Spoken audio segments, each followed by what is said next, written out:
Welcome to the Spotlight. I am your host, Ben Beck, on this day 13 of National Podcast Post Month, and I'm so super excited to bring this one to you, to bring this rewind to you.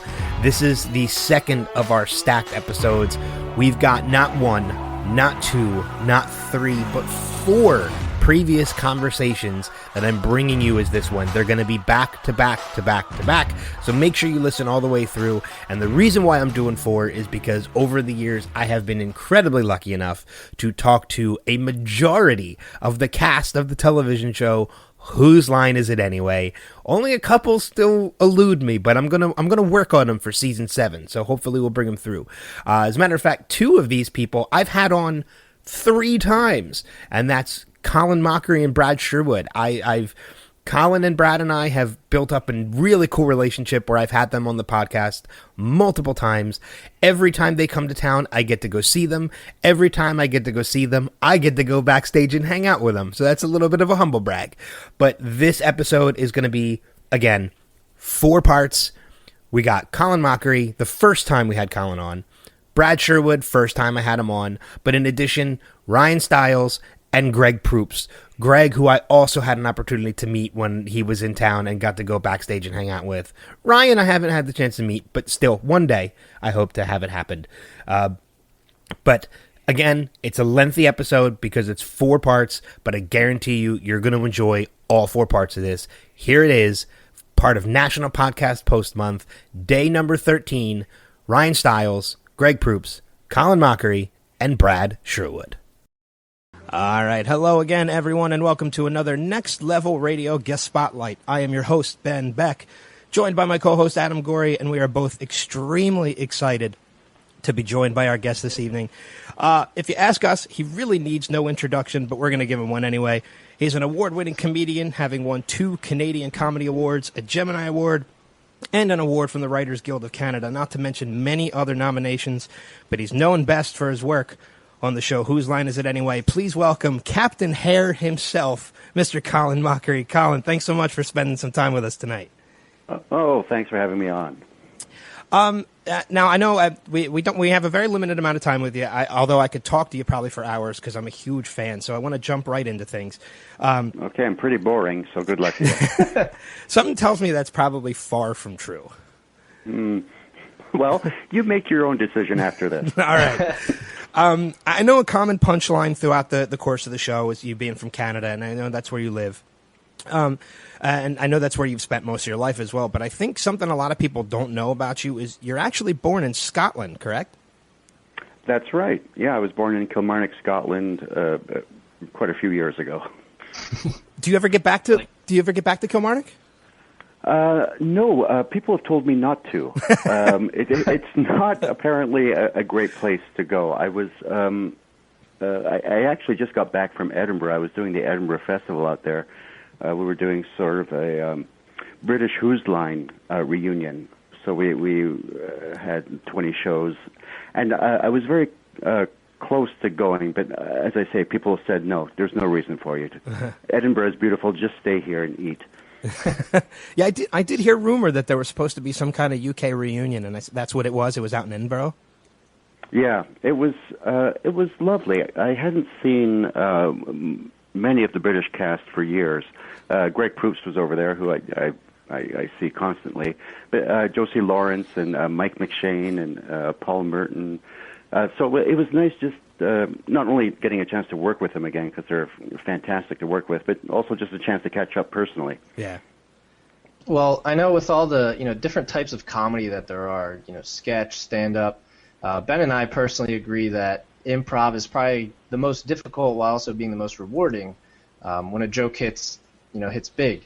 What is it that made you want to get into improv out of all the different kinds of comedy out there? When I was in theater school, I saw a demonstration of it, and I thought, this is something I think I'd like to try. In theater school, I had sort of been, I would always get the comedy roles because that seemed to be my strength, and I thought this was a different way to use whatever skills I had, and I was very fortunate at the time I joined. There was just an amazing group of people who were improvising. It's where I first met Ryan Stiles. and there were a lot of great writers and people in television. So I learned a lot in those early years of improv. And also, I'm basically lazy. And the best thing about improv is you just kind of show up and make up crap, and then you're done. It's the perfect job for a guy like me. Now, I know, obviously you've been a part of Whose Line for as long as, I know at least as long as I can remember. I mean, I don't think there's really been an episode that I've seen that you haven't been on, as far as both the UK cast and the US cast. Yeah, the UK, it took a while for me to ingratiate myself with the people there. My first show wasn't, well, how can I put it? I sucked. So that made it difficult. But God bless Dan Patterson and Mark Levison, who produced the show, because they felt that there was something there that they could use. And so they brought me back. And it wasn't until maybe the last 3 seasons that I was in every show. It was always, they would promise me a couple because they didn't quite trust me. And then it sort of worked out. I kept doing that. Then when it went to the American, even though before Drew was involved, they actually wanted to get rid of, Ryan and I, and wanted handsome, good-looking improvisers. Good luck. I mean, I know the show ran in the UK probably for about a good 10 years, and then it had a really impressive run in the US, too, when it came over, I think for about a good 8 or 9 years. And now it's back on the CW, and you guys just got renewed for your 3rd season on the CW, which is great. Yeah, it's like a vampire. You just can't kill it. It just keeps coming back, sucking more blood, maybe sleeping for a while, then comes back. No, go ahead. And I think for this incarnation, I really have to thank the Internet. A lot of us have been touring. Brad Sherwood and I have been touring for 11 years. And we found in the last couple of years, our audiences have actually been getting younger, and it's all because of YouTube. Mm-hmm. Kids that weren't born when the British or the first American show was happening have sort of caught up with it. So there sort of was this groundswell of appreciation for the show. And it always seemed to me like a no-brainer for a network to put it on. I mean, it's the cheapest show in the history of television, and it reaps great dividends. So I was always surprised that no one tried to bring it back. Yeah. What is the most expensive part is probably that box of props you guys get, or are those found in like dumpsters? I wish you were kidding, but you know what? That's exactly right. That box of props is worth more than the 4 improvisers.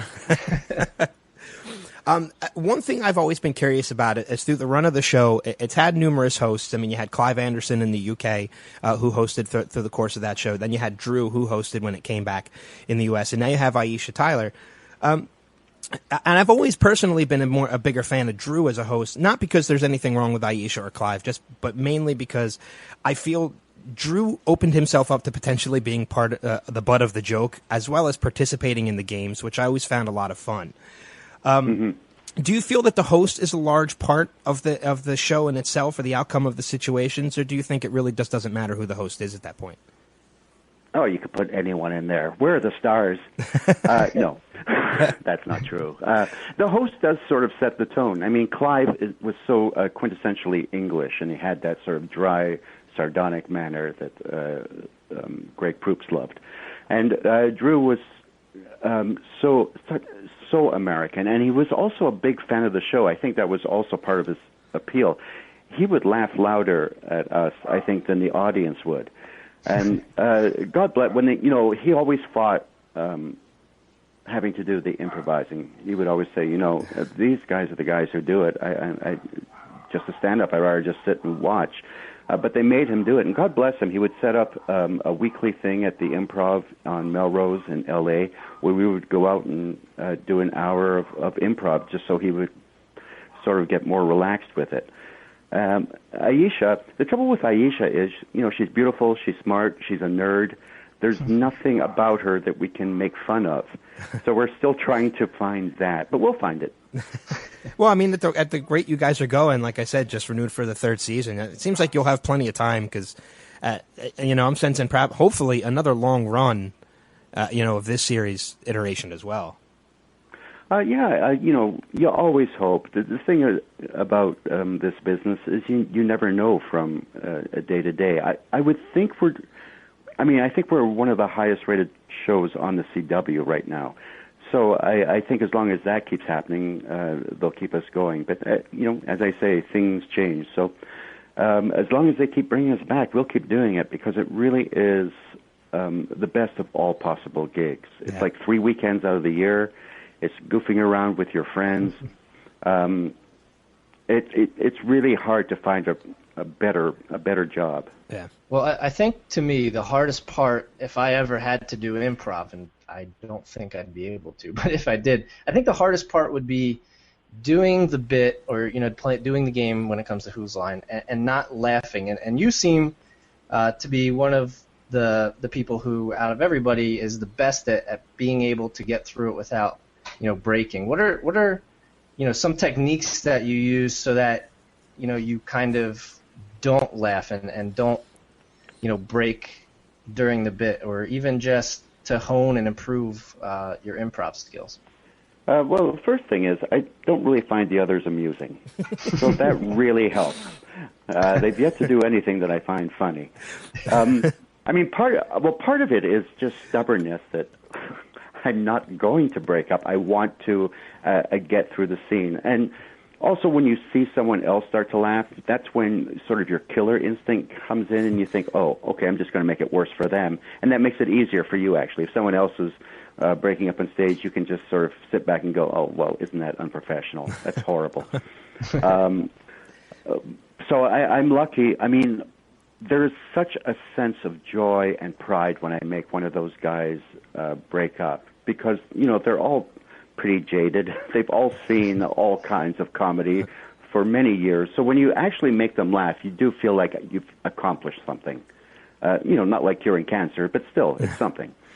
Yeah, I mean, I know you had mentioned it earlier, about Drew and how Drew would laugh louder, than the crowd would sometimes. And I think some of those were probably some of my favorite moments because Drew's laugh to me was so infectious. Yeah, it really was. It was quite infectious, and he would actually cry, which was so endearing. To actually make someone laugh till they cry like a little girl.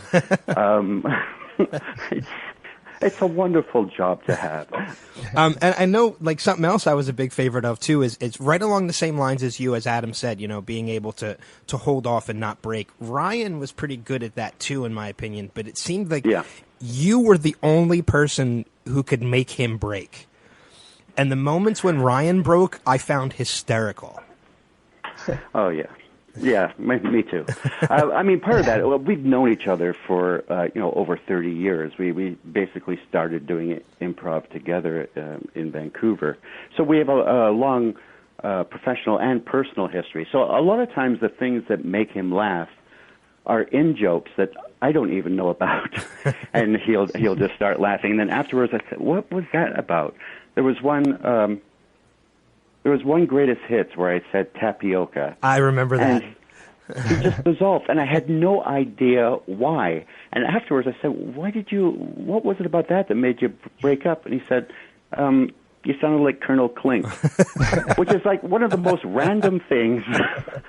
And it wasn't something I was playing up. It was just, that was just bizarre. But it just dissolved him, and I'm very proud that it did.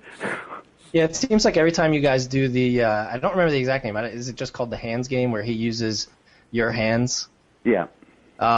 It seems like at that time, every time you're shoving something into his mouth, is usually the best time to catch him, breaking a little bit. Yeah, it's, he's pretty much at my mercy. I mean, I'm shoving my hands in his mouth and doing things I certainly would not do in real life because of certain laws. But he is at his most vulnerable at that point. Yeah, I think he licked your fingers last week or the week before or something like that. In last week's episode. Well, that he does in real life. I don't doubt it. I do not doubt it. Over the run of the show, I know you guys have worked with a number of different, guest celebrities who have come on and comedians. I know you've worked with Whoopi Goldberg, Stephen Colbert, Kathy Griffin, and now with the CW iteration, you have celebrities like Misha Collins, Lauren Cohan, Jack Osborne. Do you find it difficult to incorporate people like that who might not have a background in improv when you guys are going for the joke? Yeah, there's a certain level of difficulty because you don't. Usually, when you're improvising with people you know at least more than a passing acquaintance. So when the new people come on, you also want them to enjoy the experience. So you're trying to make sure you're building up their confidence, trying not to make fun of them, making sure they're a part of the scene. Mm-hmm. But it can be tough, especially a lot of the young women that come on the show. They're put into the living scenery scene where Ryan and I have to do things with them, use their bodies in a way, and that's a little uncomfortable, especially at this point where we're clearly at least twice their age. So it immediately, my thing is, how do I touch this woman's breasts without making it seem creepy? Yeah. I have yet to find the answer. I don't think there is one. I don't think there is. So you try to just get through it. But what I can say about all the guests that come on is they're totally committed to doing it. I mean, I can't imagine another scenario where a person would go into a field where they have no experience and are just willing to do it. Yeah. So, I give them kudos just for coming on and doing.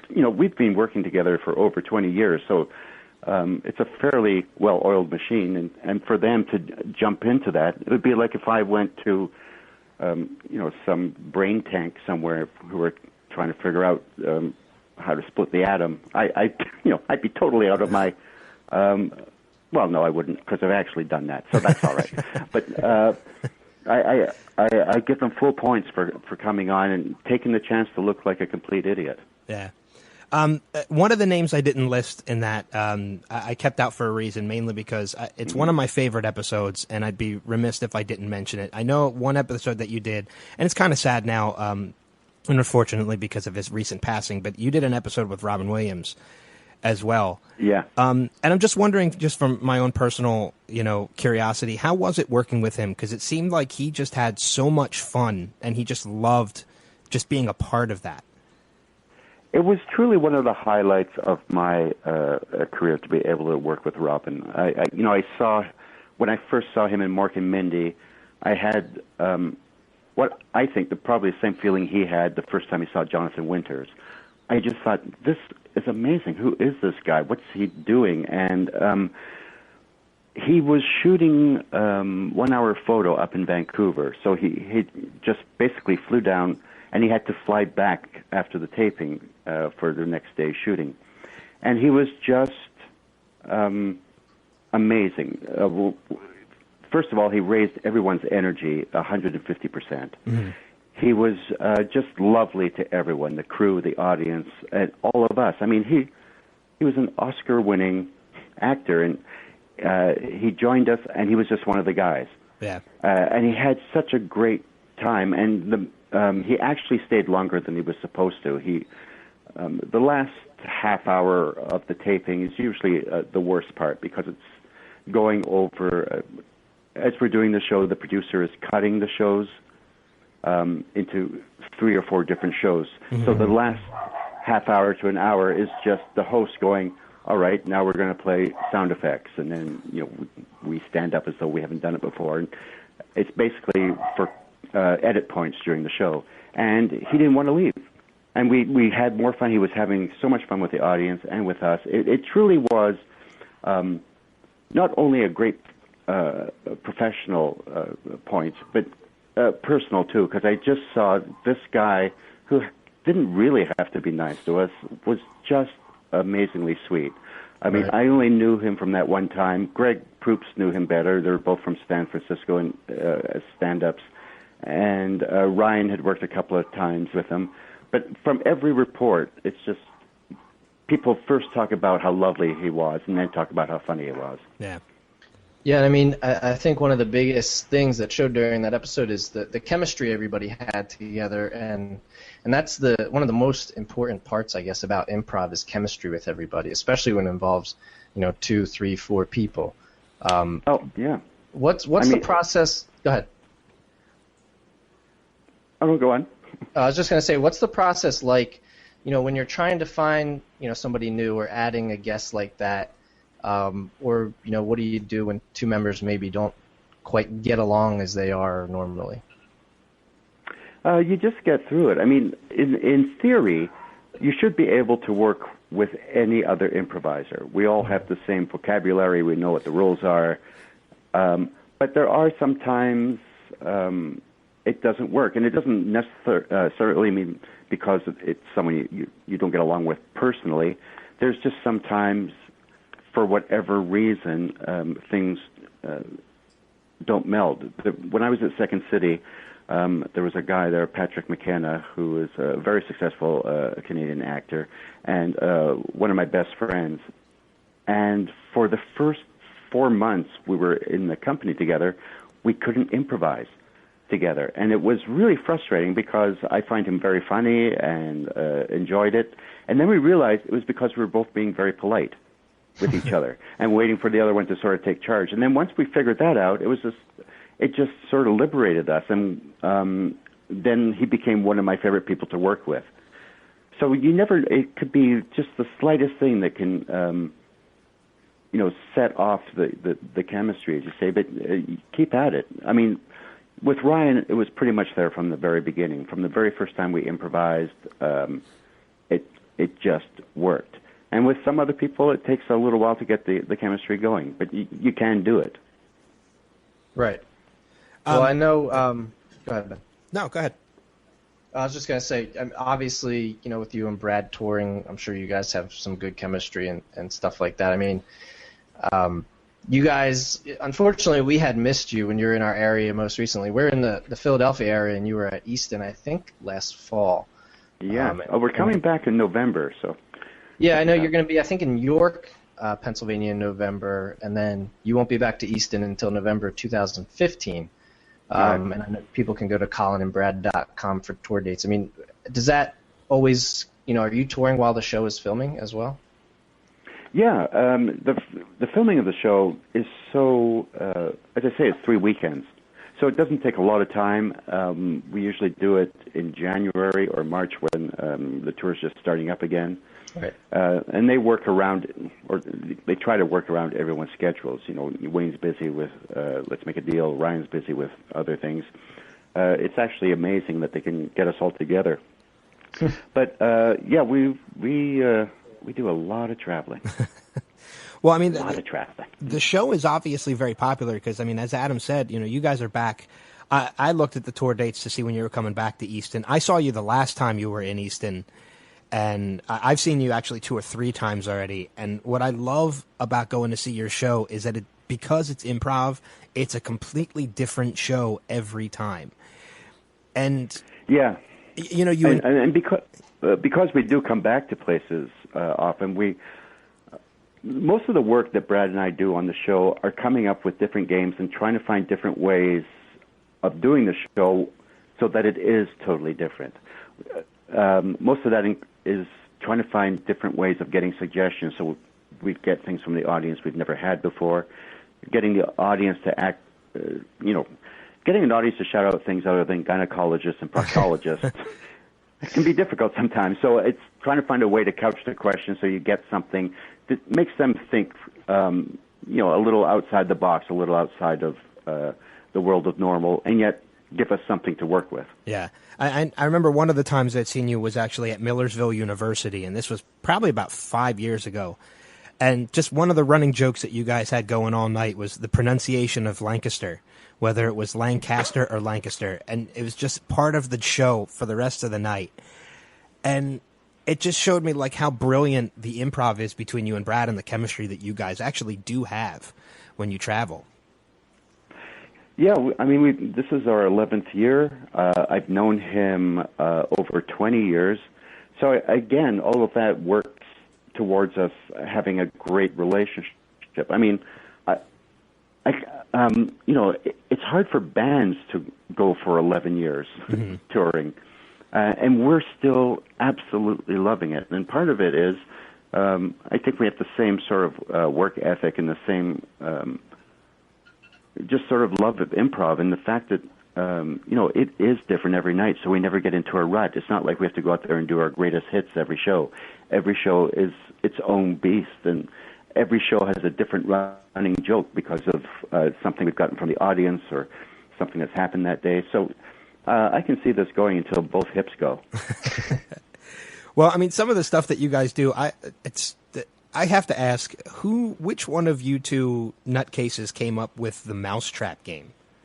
Brad, yeah. Brad has a real dark streak in him. The mousetraps game, we're blindfolded, barefoot, and doing a scene on 100 live mousetraps.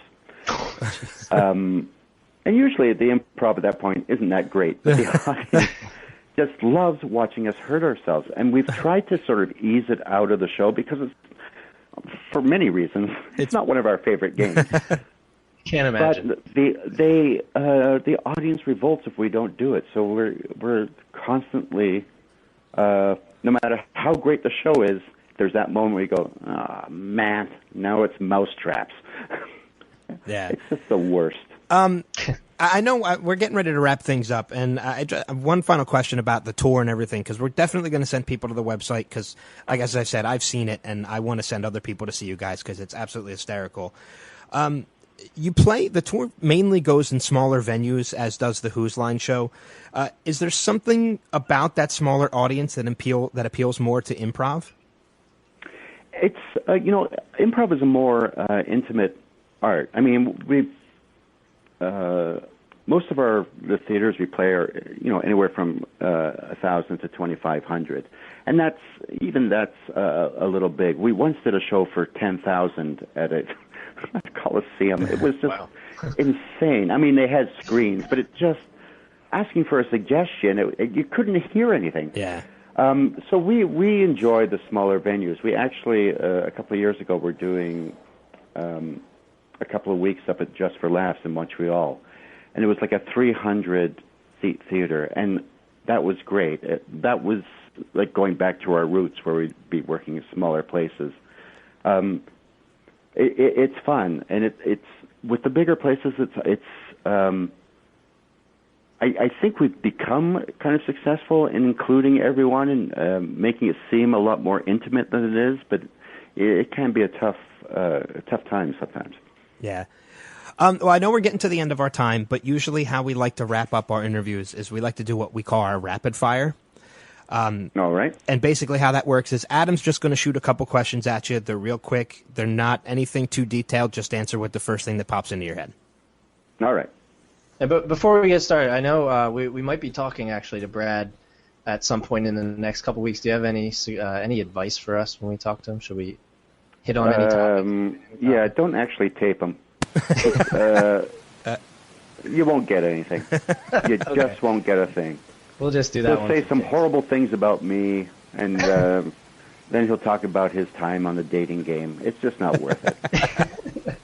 All right, good. I'll write that down. I gotta remember that. Yeah, write that down. Right. So let's get into the questions here. First one is, who's one person that you've always wanted to improv with but haven't been able to? Steve Carell. Oh, that'd be a good one. Next one, and Ben and I both differ on the answer to this question. What's your favorite game on Who's Line out of all the games that there are? Greatest Hits. Okay. Okay. His is. I get to sit down. That's true. Yeah, I know my personal favorite scenes from a hat. I love that game. Yeah, that's a fun game. And mine was the expensive props. Oh, props. Can I tell you? Next to Hoedown, props is the most hated game on Who's Line. Everything that comes out just looks like genitalia, and you can use it. So you just go, well, I think I used cock last week. I can't do it this week. I can't tell you how many times. I can't tell you how many times I've heard throughout the run of the show. Burying Madonna or burying Pamela Anderson. Oh, exactly. It's just like, okay, it's breasts or it's a penis or testicles. They need to expand a little bit, I guess. Yeah, they do. Last one, and then we'll wrap up. If you never got into improv, what do you think you would have done, or what would you like to do? I'd be a street person, because I have no skills. The fact that I'm making a living doing something that wasn't a job when I was growing up astounds me every day of my life.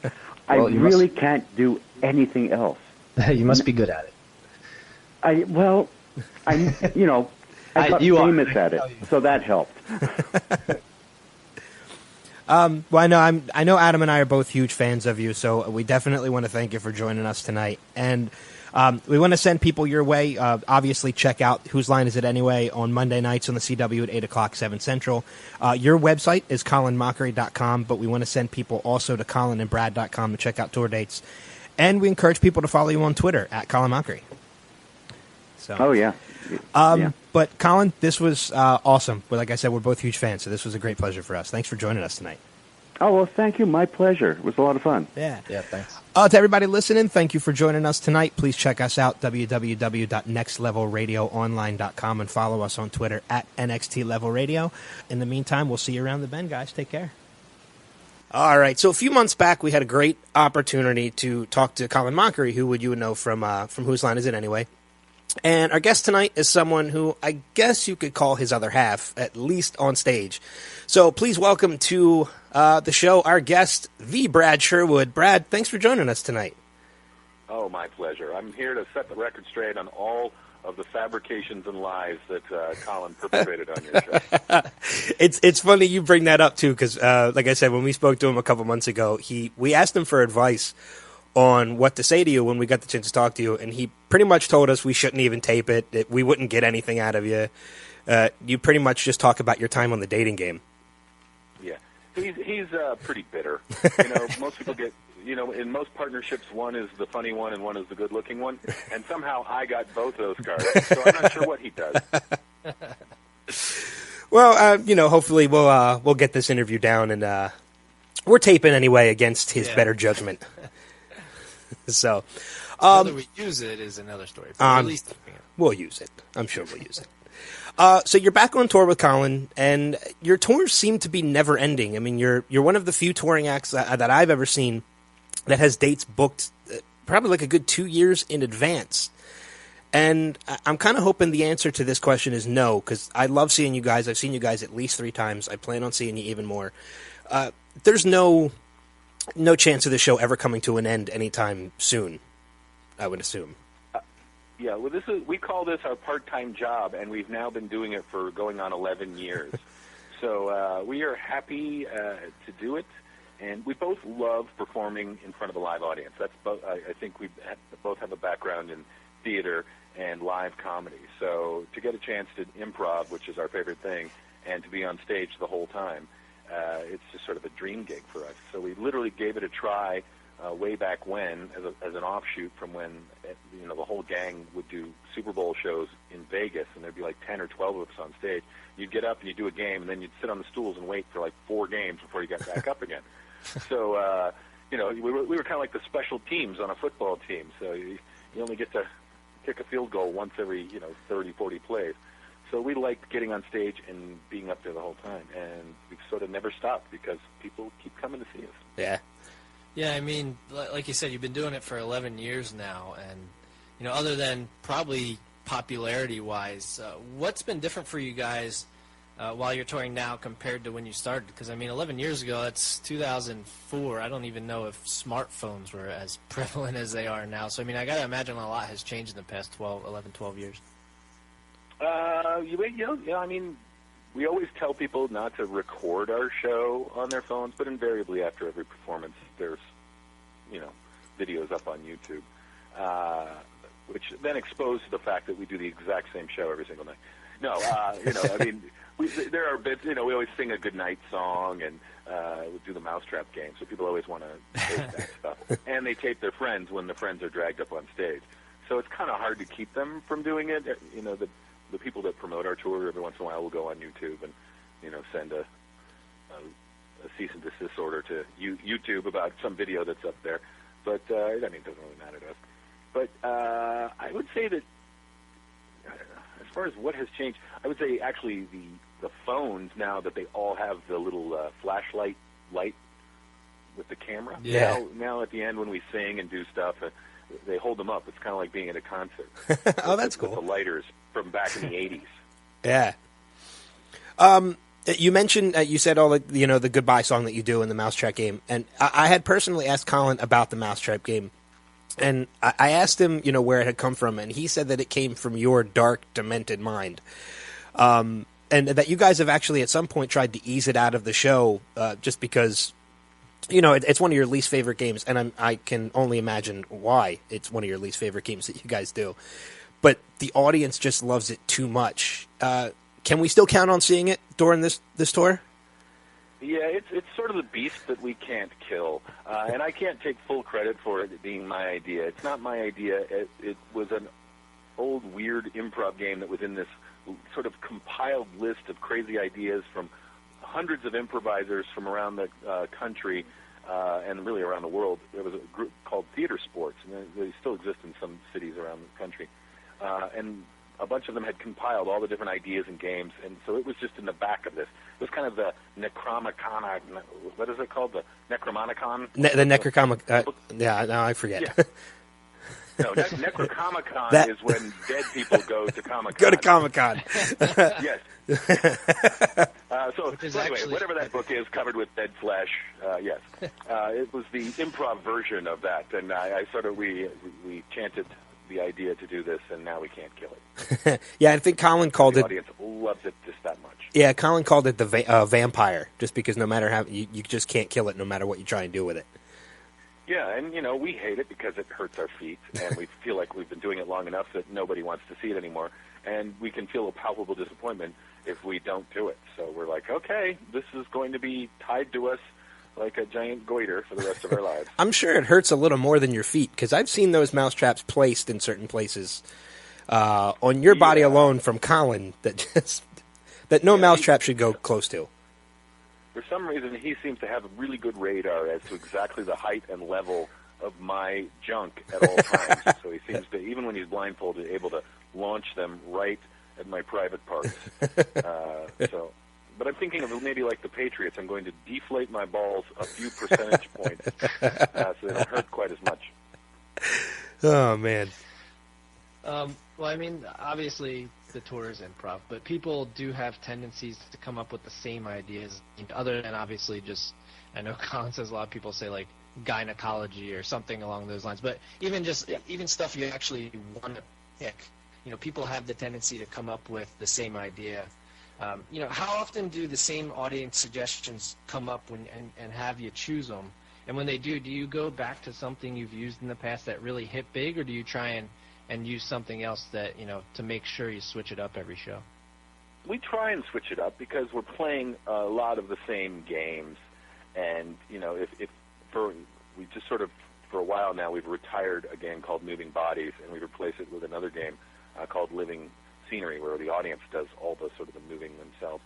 And but for a while, because you're playing the game over and over again, you want to reach for new suggestions, because the last thing you want to do is somehow be in the same city 3 years later and accidentally take the same suggestion, and then people are like, well, you did firemen for sound effects both times you were here. So then they think we're doing firemen only all over the country. So we actually recently came up with a way of shaking it up so that we almost never get the same suggestion twice. We used to come up with ideas for what to ask for before any particular game. And then Colin had the idea to write down a bunch of sort of obtuse ways of asking for suggestions on cards, and he laminated them. And then before each game, so we had like 10 cards, we sort of fan them out for an audience person. They choose a card. So now we've already had a 1 in 10 chance of the way we're asking for a suggestion happening again in that game. And then based on whatever they're asking for, because they're way more vague and less specific than just like a dangerous occupation, which was a common one we used to have. Yeah. It really spins the wheel of randomness so that we almost never would get a suggestion. However, if within a couple of days, if we ask for something and like an adventurous activity, if we got kayaking and then someone else yelled out kayaking, we'll say, oh, we just recently had that, so we throw that one away and take the next thing. Yeah, because we don't want to do the same things over and over again. Yeah, no, that's good. I mean, like I said, I've seen you a couple times, and it's been a different show every time. So it's I think that's one of the things that makes your tour so great. Well, I think we play better when we're launching off into the unknown. There are certain things like even in the Mousetrap game. If you've seen that more than once, there are a couple of things in that kind of happen the same because that's sort of like just a classic goofy thing that we do. So some classic bits with him trying to get me are going to happen, but we say that our show is basically 99.99% improvised, So if we do a 2-hour and 15-minute show and there's like 1 or 2 minutes of little nuggets that you might have seen before, so be it. Yeah, There's not much you can change when you're constantly being attacked by mousetraps. You can only react in pain so many different ways. Yeah, it's the least improv-y game that we do because it's such a physical gimmick. So that's why we really try to raise the stakes and keep innovating and coming up with new games. As many as we can each year that we go out, we come up with a couple of new ones. And so that makes it fun for not only the audience that comes back and they're like, okay, every time we do go see them, we see at least 2 or 3 new games that we never saw before. So we owe it to them, and we play better when we're playing scared. I think the better you are as an improviser, the better you do when you truly launch yourself into the unknown. Yeah. I know from seeing you on Whose Line, I know that impressions are a big part of, the games that you guys played. And you yourself have done quite a few different ones. I mean, you did Springsteen, Bob Dylan, Jimmy Stewart. And I know 2 of my personal favorites were Mick Jagger and Fred Schneider from the B-52s, which you had done quite a few times. Those impressions to me were pretty spot on. And one of the things I've always wondered when it comes to impressions like that, were those impressions ones that you intentionally learned, or were they just something you discovered on your own, just messing around and doing different improv along the way? Well, the funny thing is, before I did Whose Line, I had never done any type of musical improv where I was directly spoofing or impersonating existing artists. But when we were doing Greatest Hits on that show, they wanted to send up a bunch of different people. So we would do, musical style, I don't want to call them rehearsals, but they just wanted to see what we might do if, can we do an adequate spoof of, say, the Rolling Stones or the B-52s. They just wanted to know that we could do it enough that we might plausibly pass as, oh, this is a tip of the hat to that. So it wasn't until literally in a meeting with the producers and just sort of hearing the kind of music that the band might play, and they threw B-52s at us, but I just started singing the way I thought Fred Schneider sounded in my head, having grown up listening to the B-52s, and everybody started laughing. I was like, oh, I guess this sounds exactly like it. So that and Mick Jagger and Springsteen, all these literally, I found out about them the day Whose Line found out that I could do them. I was not the guy that walked around with this bag of impressions that he could do. I remember I could do Kermit when I was a kid. That was like, I could do some of the Muppets. I liked to pretend to be the Muppets, but I was not an impersonator or doing impressions at all. So I was literally trying to come up with them on the spot when they did. There was some game we played. I don't think they played it for years, but it was Bad Impressions, and we just had to start doing a scene. It was kind of like the questions game. Each time we came into the scene, we had to come in as a different person. And I invariably, the only ones I could do were James Mason, James Stewart, and the rest were cartoon characters. I had never done that before. So I think I've been pegged over time as one of the guys that does impressions. That's been, part of my arsenal my entire life, and it really wasn't until they asked me to do it. Yeah, You're and the Frank Caliendo of music impressions. Oh, yes. Doesn't he do music, too? I don't know. I know. I've always been amazed. Rich Little and Frank Caliendo, those guys have always amazed me. So I can get away with it by doing it while I'm singing, because then I'm just basically trying to replicate what I heard on the radio. Yeah. I just had a question pop into my head that is something I was always curious about, and I don't know if it's a secret of the games or whatever, but maybe you can help shed a little light on it as well. I know when you guys played Greatest Hits and things like that, it always made me wonder. Because I know a lot of the things that happen behind the scenes. I watched like a good 40-minute gag reel of Whose Line that just cracked me up. So I know obviously there's production breaks and things like that were in the show. But when it comes to the musicians that were on, Lauren Hall, I think, was the piano player. Yeah, Laura Hall, yeah. Laura Hall. Linda Taylor. And Linda Taylor. Whenever Colin and Ryan would come up with the music style to give them, would they come up with that and play that right on the spot, or were they kind of prepped beforehand that these are the styles that they might mention? Yeah, those guys were. The way it would work is the music singers like me and Wayne. We would have a music rehearsal with the producers and Linda and Laura, and they would sort of ask them, what would you play if we did could you do sort of a rip-off, this is the producer's voice, could you do like a Rolling Stones something, and then they would start riffing on that, and then they would say to us, okay, and then they would turn to a PA or something and say, give us a title for Songs of the Dentist, and they would go, My Tooth Hurts. And they say, okay, do a Rolling Stones of My Tooth Hurts. And then Linda and Laura would maybe play something like Gimme Shelter or whatever. And then Wayne and I would just sing 2 lines of that. So they would see if stylistically that would be entertaining for the show. Does it sound enough like a Rolling Stones that we would go, okay, that sounds like Rolling Stones? And was it a tempo that would move fast enough that we could get out a couple of lyrics and verses in a quick amount of time? Because everything kind of had to be a fast version of whatever type of music we were spoofing. Yeah. And so then they would make their notes like, oh, that's a good one. Okay, yes.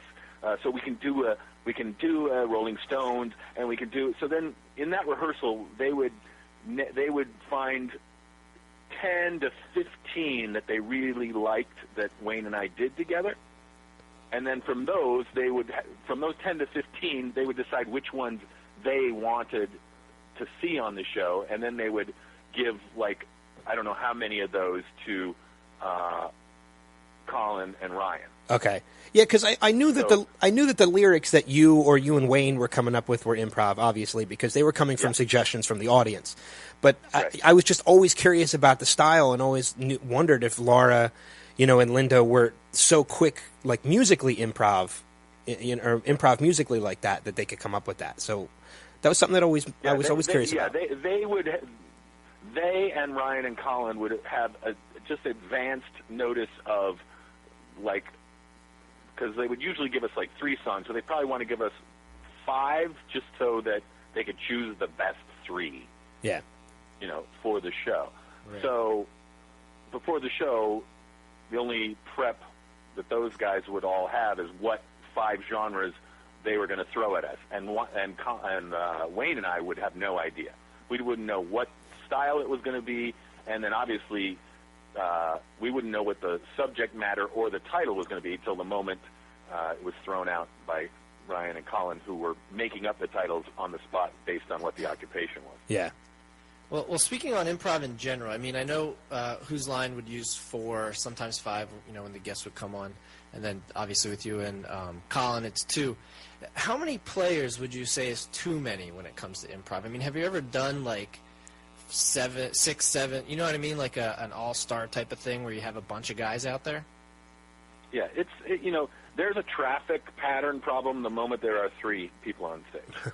Okay. Because a conversation is between 2 people. Right. So, and if something is dramatic and happening between those 2 people, the third person, by nature, in a conversation is going to have to find ways to get into that conversation. Yeah. That's okay. So when if I say something, Colin responds, and then his response I have to respond to. So there's a natural flow between 2 people improvising because they're just reacting back and forth like in tennis. Right. But now imagine you're playing tennis with, a sort of a Y-shaped net, and each guy is on a third of the court, and you don't know which way the ball's going to go, but the ball can only be hit by one person at a time.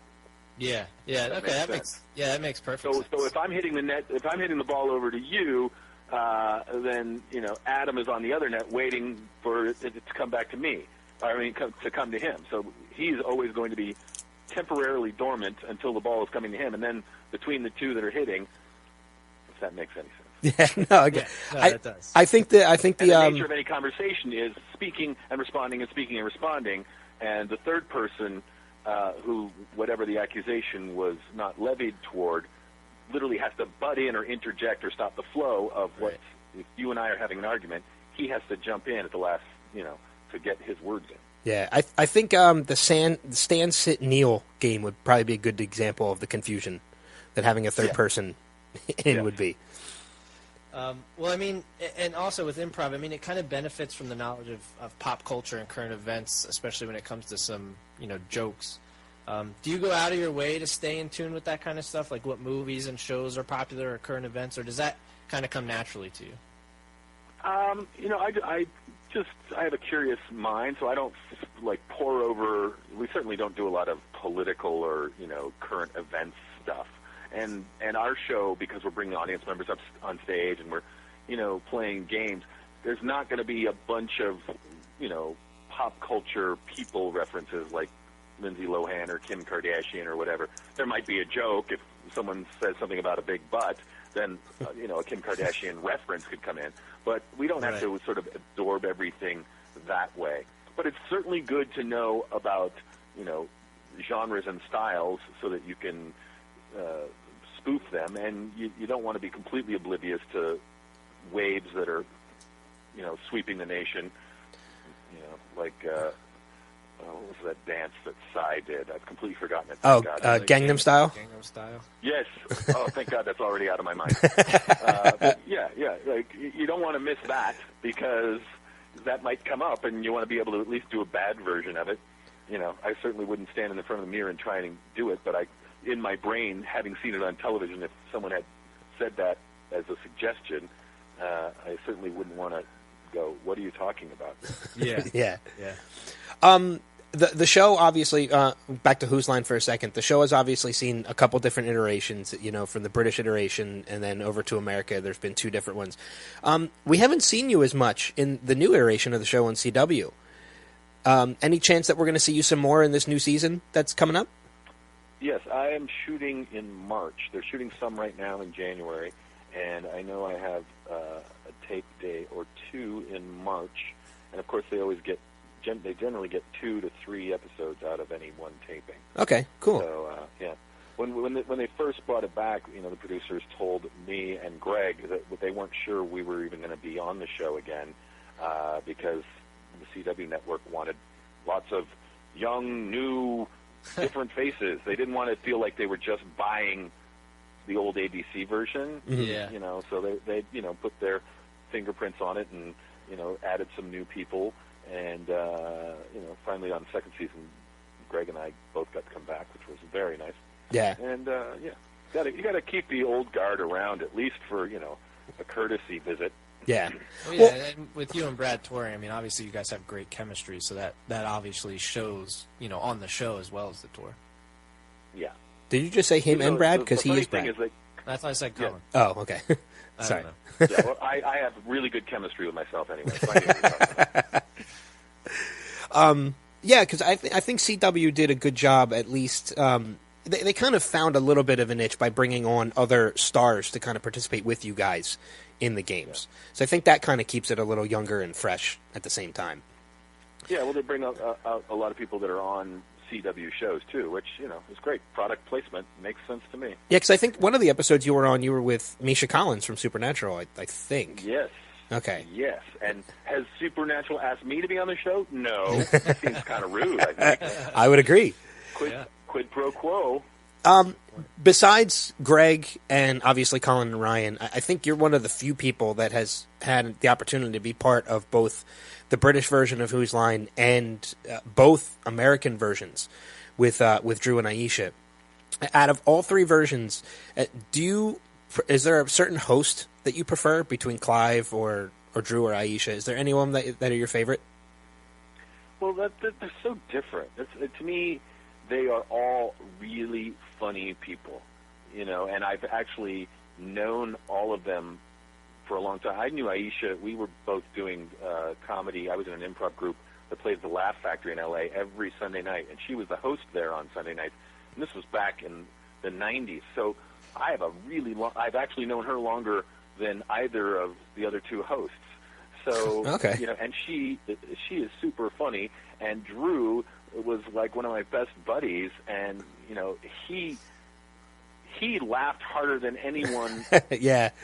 at home watching the show. So he was like this great fuel sitting at the desk giggling like a little boy the whole time we were doing the show. So that was fun, and he was such an easy person to pick on, because he just sort of begged for it, and he would come up and do a game with us, and we all got to make fun of him for it. And then, Clive was like the British David Letterman, just super sarcastic and snide. So you had to walk around him with a certain deference because you didn't want him to flay you open with a sarcastic comment. So, it's kind of fun because each show has had its own host personality that adds to the personality of the show. Yeah. Now, Aisha is totally a smartass. So she laps everybody in line almost like the sort of the dominatrix teacher, handing out the scores and making snarky remarks. Yeah. So that's fun. And then, Drew was like our goofy friend who was driving the bus that we sometimes put kick me signs on. So there's like these different relationships. Yeah, I loved Drew as the host because, like you said, he would laugh harder than the audience sometimes, and just his laugh was so infectious that anytime he lost it, I lost it sitting watching at home. Like I just loved that. I thought it was great. He's got a very infectious laugh. Yeah, definitely. I always found it funny too that with Drew back when the Drew Carey show was on. Like, I just remember when I was younger. I'm like watching Who's Line. I'm like, wait, all these people are like on the Drew Carey show at one point or another. And thinking about it really makes me hope that or wish that show was still on the air because that was such a great show. And it was so funny. Yeah. You did a couple episodes of Drew too, didn't you? You were the host of the live shows. Yeah. I think we did 3 of them. 3 seasons they had us come and do the Who's Line Live, where we sort of parachuted in and destroyed the semblance of order of a sitcom. Do you have a favorite Who's Line game? Oh, it's so hard to say. I mean, I'm a big fan of the musical ones just because they're so challenging. Yeah. Literally, you hear a title and you're trying to make a contextual sense of what you're saying. It has to rhyme, and it has to be funny. And then based on the style, you have to be singing it on key to notes that you don't know where they're going, and do service to, if it's Bruce Springsteen, sort of sound like him. So it's kind of like the plate spinning game where you've got like intellectually 8 plates going at the same time. Whereas most of the other games, you're just sort of in a conversation hoping that you can say something funny to the guy that's saying something to you. Yeah. Yeah, I heard Colin told me that my favorite game, the props game, is the most hated game on Who's Line. Yeah, it's just kind of, it's like a riffing on cleverness. I never minded it much just because when I was a kid I was a cartoonist, so I think sort of spatially and visually about what things are and sort of look like when they're not what they actually are. Yeah. But I think it just went on too long, so in the live tapings, there were usually 3 or 4 that were just not funny. So you've got all these really funny people doing like 5 really funny ones, and then 3 or 4 that just are like dud, Yeah. And we don't like to do that. We don't like to be dragged into the dud zone when we can be funny and all these other things.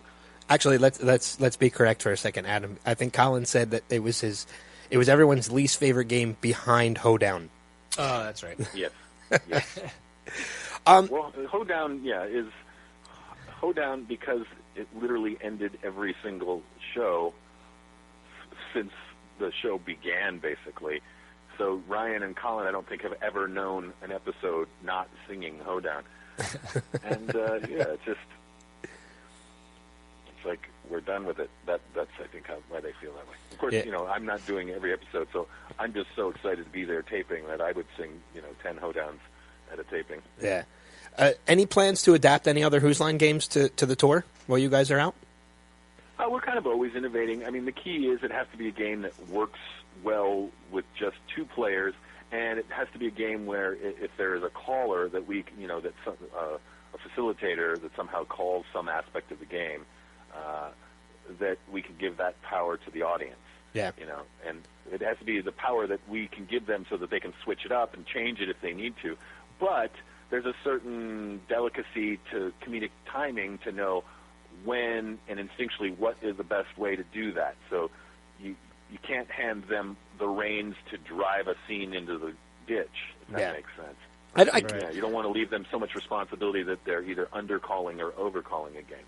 So we have to always factor that part in to make it as goofy and silly.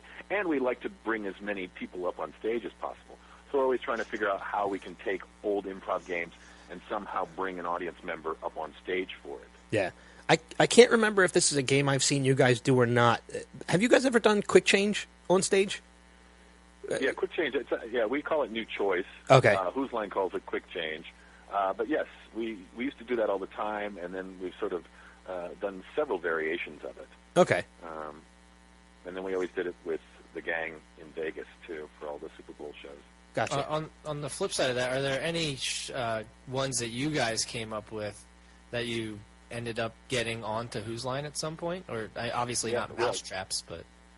Yeah, Quick Change, actually, which I called New Choice, was a game that I came up with when I was teaching improv in theater sports way back when. That's pretty cool. And the Sideways scene, which they're doing now on Whose Line, we did at Just for Laughs when we were hosting Just for Laughs in Montreal a bunch of years ago. You can actually look it up on YouTube. Everything's we were in our we were in our tuxedos, and we did the Sideways scene where we had them call different styles. So we played the styles game as a Sideways scene, and it was really fun. And so that was the first time that came to television. And now they're doing it on Whose Line, and they also did it on a show called Trust Us With Your Life that the producers of Whose Line also did. Okay. Well, before we let you get going, I had one more question. Like I had watched a couple earlier interviews with you, and this was one. It had to be probably close to 10 years ago, but it was on some local TV station, and they pulled out a hat and pulled little things out of a hat, just like scenes from a hat, and they had you improvise on camera. Did that happen, and does that still happen very often? I mean, I gotta imagine that gets annoying after a while. You're there just to kind of to talk, and they kind of doesn't that feel like you're like dance puppet? Yeah, that was kind of a comedy ambush. But looking back, I mean, as awful as awkward as it still makes me cringe when I watch it. It wasn't as bad as it could be. About? Yeah, I remember it. Yeah, I remember because it's the only time I let it happen. Oh, okay. Because normally people will be like, okay, so we were thinking of doing this, and then you go, oh, I don't think that would be a good idea. They didn't mention that, so they just launched it on me when I was actually doing. You didn't seem like it was coming. No, I had no idea. Okay. and they were like, I don't know what they were doing. It was not scenes from a hat or one line worlds. Like what they were asking me to do was basically impossible. So I was in my brain. I was like, okay, I have to come up with one line funny things to say to whatever this scenario is. It literally has to be a one sentence punchline that I am synthesizing from these, morning show.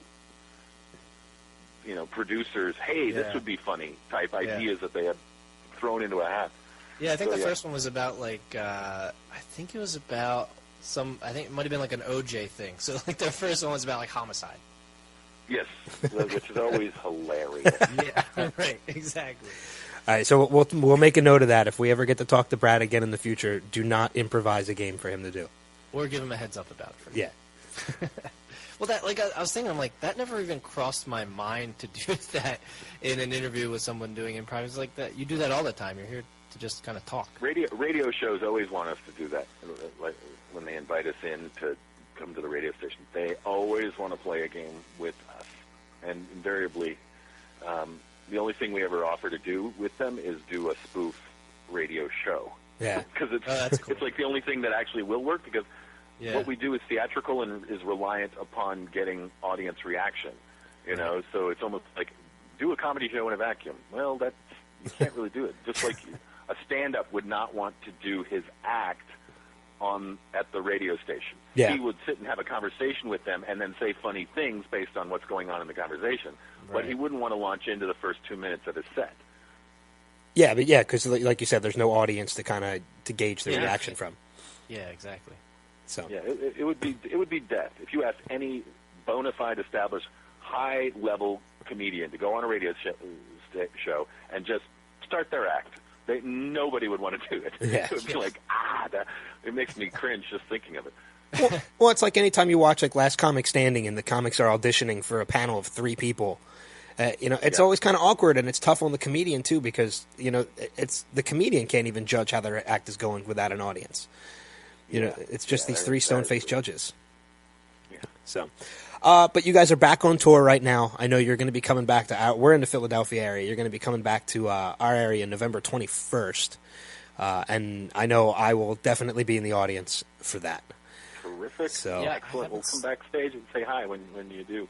we would love to. We actually asked Colin about that, and he said absolutely. We could come back and meet you guys.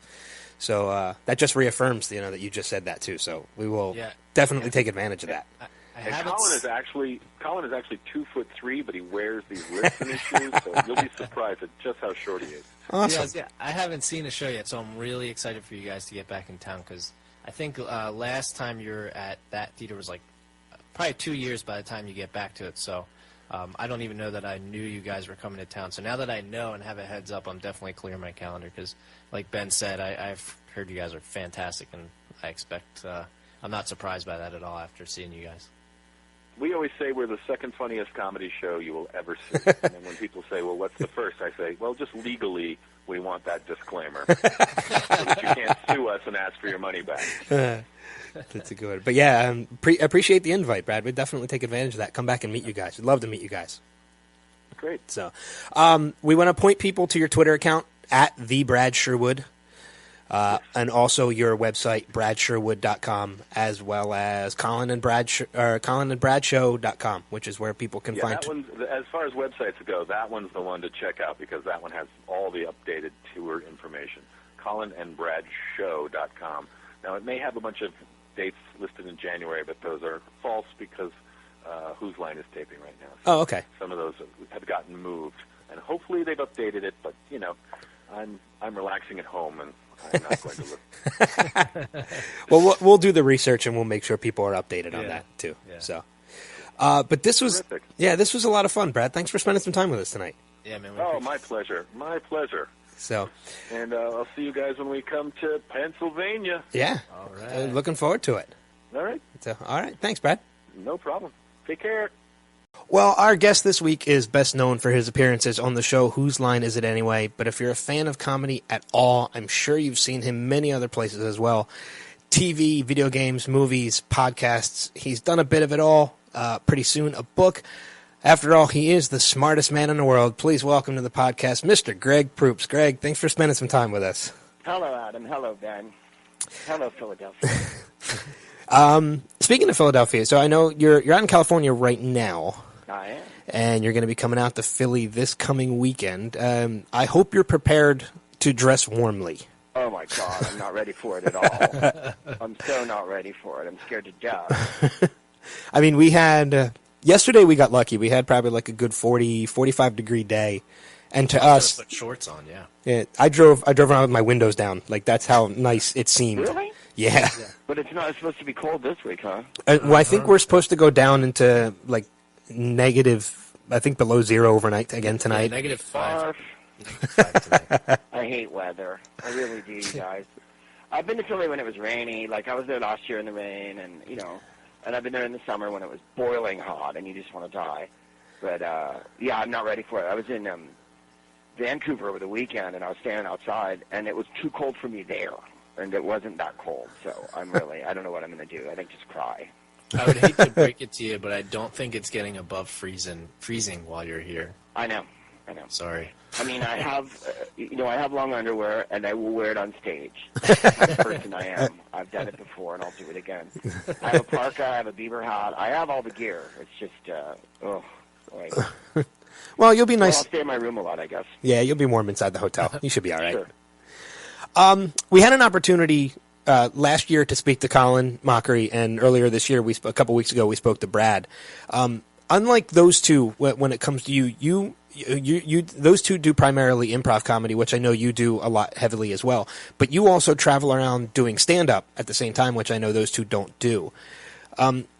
Between the two of them, is there a type of comedy, whether it's improv or stand-up, that you prefer to do over the other one? Do you have a favorite? I like my podcast best of all, because I get to do whatever I want, and I love stand-up. I really do, because I think I always thought stand-up was the most direct way of communicating, but I find that the podcast has been a way more personal experience for me and your comedy people out there that like comedy, because it goes directly to them. People listen to it on their headphones or earbuds or in their car or on their bike or wherever they are, so it's a real intimate experience. And when I do it live, I talk to everybody in the crowd before I do the show. I go out and meet everyone, which I would never do at a stand-up show, because I think it erases the magic if you talk to them beforehand. Yeah. But in a podcast, it's a different matter entirely. And I was just on the road with Ryan Stiles and Jeff Davis and Joel Murray. We're all in a group. And we were just out on the weekend, and I absolutely had the most fun I've had in about 100 years. I mean, we've been working for 15 years together. Chip Aston was in our group that he got on the show Nashville. So we put Joel in the group a couple of years ago. But, okay. I really laughed my ass off. We were really funny, and we were just loose. And so, but I still say, even saying that, I would still say that I like stand-up. I mean, the podcast goodest of all. Okay.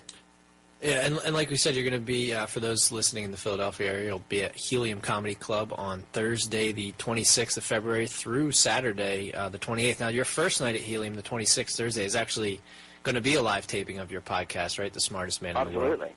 Your Proopcast, as you call it. If the plane gets in, yes.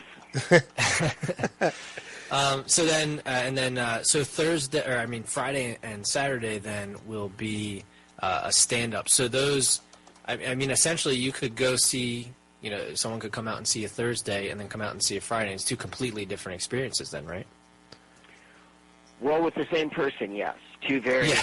I mean, the podcast I did, I drink, I talk. Like I say, I talk to everybody beforehand. It's not like I'm mean during the stand-up, but it's a different thing. I'm going to get up there, I'm going to knock out my act, probably riff on whatever's going on in Philly, and that'll be that.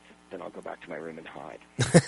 Hide away from the cold. Because it's so fucking cold, yeah. Well, I mean, I was going to ask you to tell us more about, the Smartest Man in the World podcast, or Proopcast, which is what you call it. But, you seem to do a good description of it already. Like as you said, you'll sit on stage, you'll talk to the people. Do you ever call people from the audience up to join you as part of the podcast? I don't, but I often take questions from the audience at the end of the show, so occasionally we do that at the show. So I set up a mic in the house, and people get to talk with me or at me or ask a question of me during the show. So they're sort of my guest. There's no guests on the show.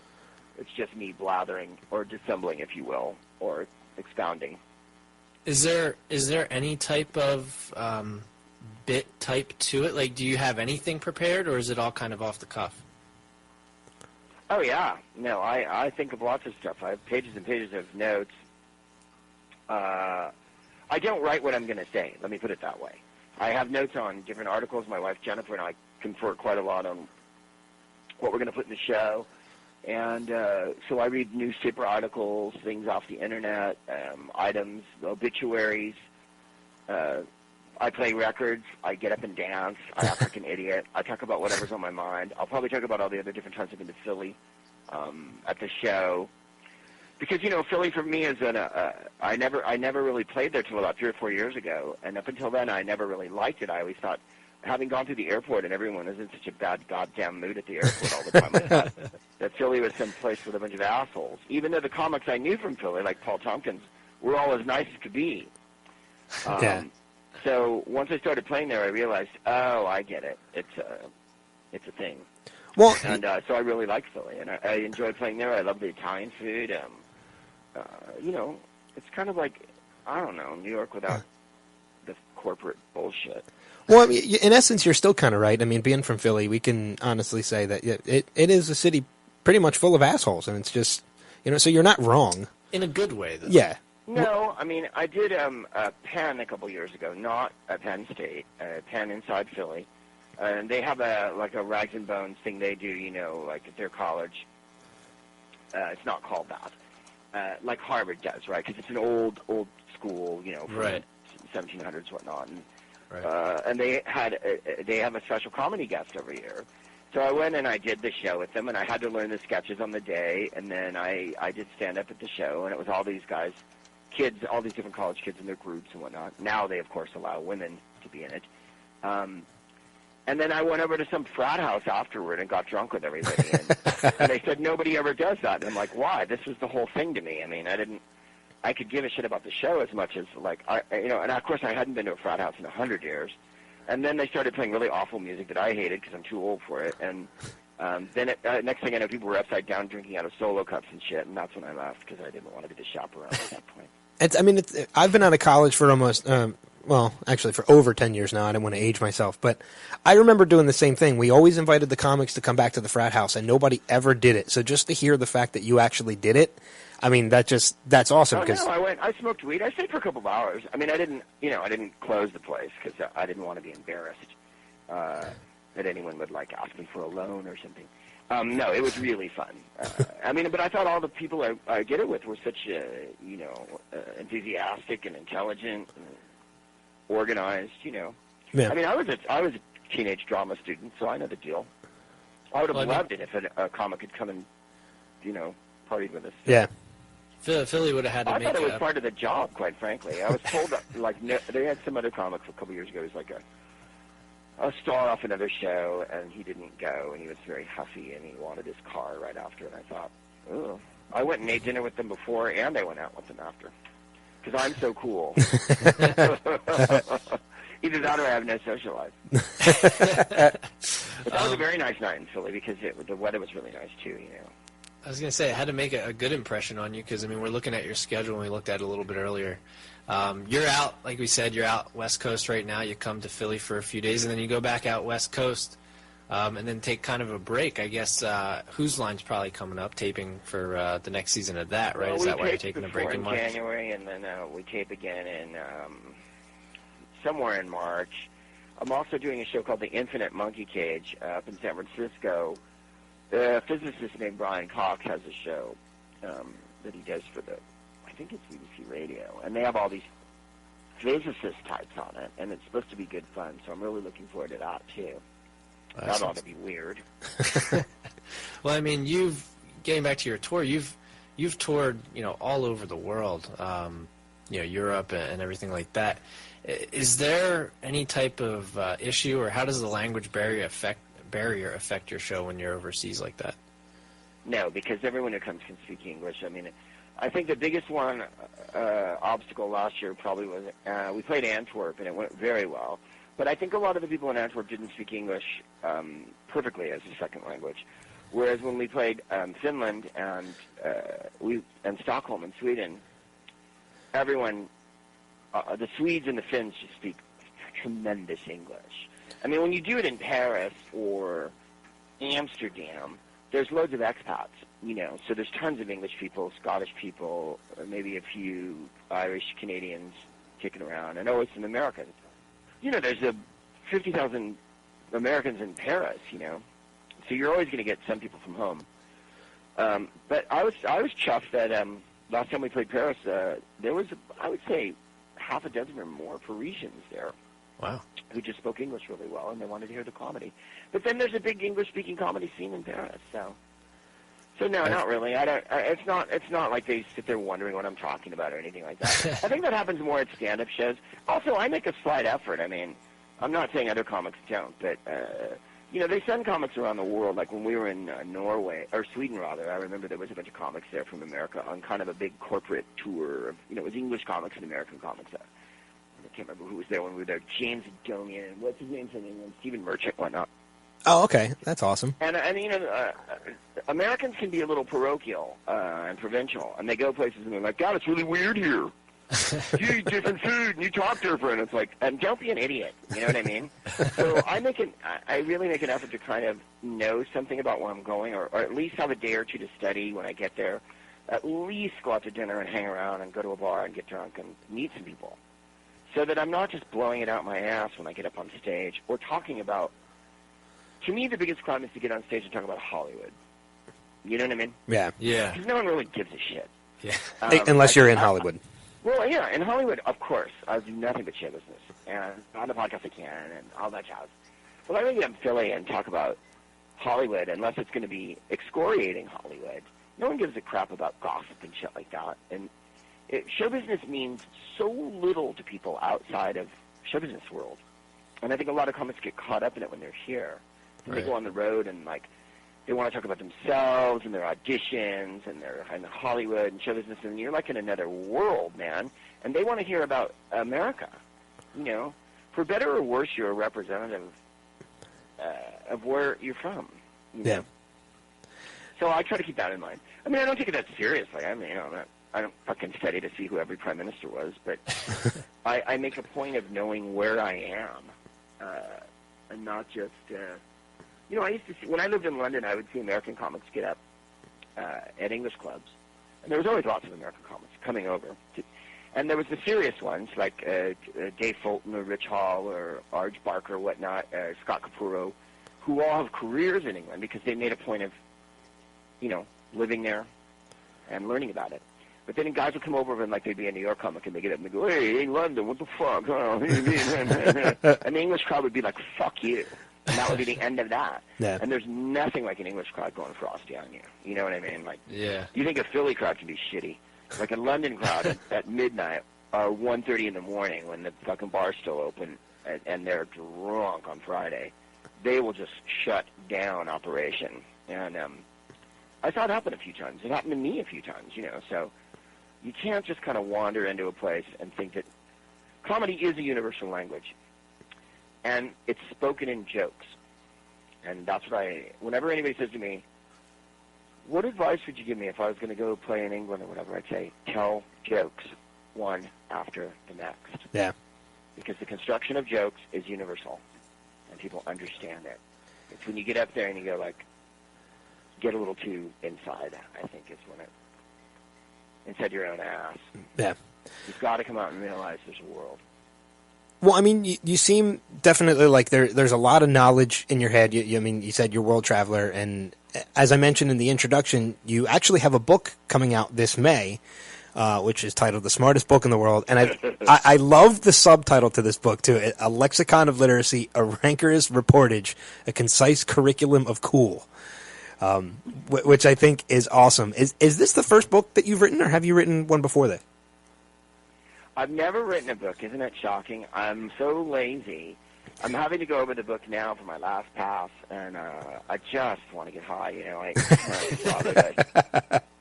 I'm thinking about drinking a vodka and just like anything I could do. I've been putting it off for days and days. It's the first book I've written, and I like it. I think it's funny.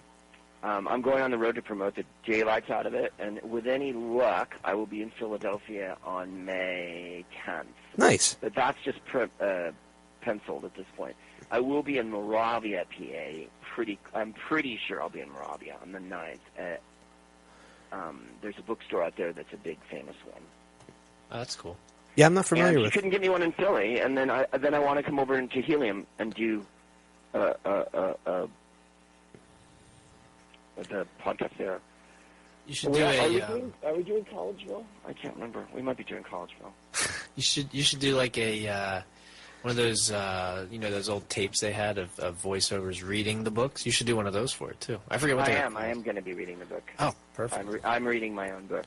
Yeah, they asked me, and I was like, yes, I'd rather I read it. Yeah. Well, the only other consideration was Jeremy Irons. Yeah. One of the places you could probably look into if you wanted to do something in Philly is the Free Public Library, because I've been to a number of book releases and signings there. I mean, unless you're obviously you're trying to make a little money on it, which you can still do there too. Like you can sell the book there and sell autographs and do Q&A and stuff and things like that.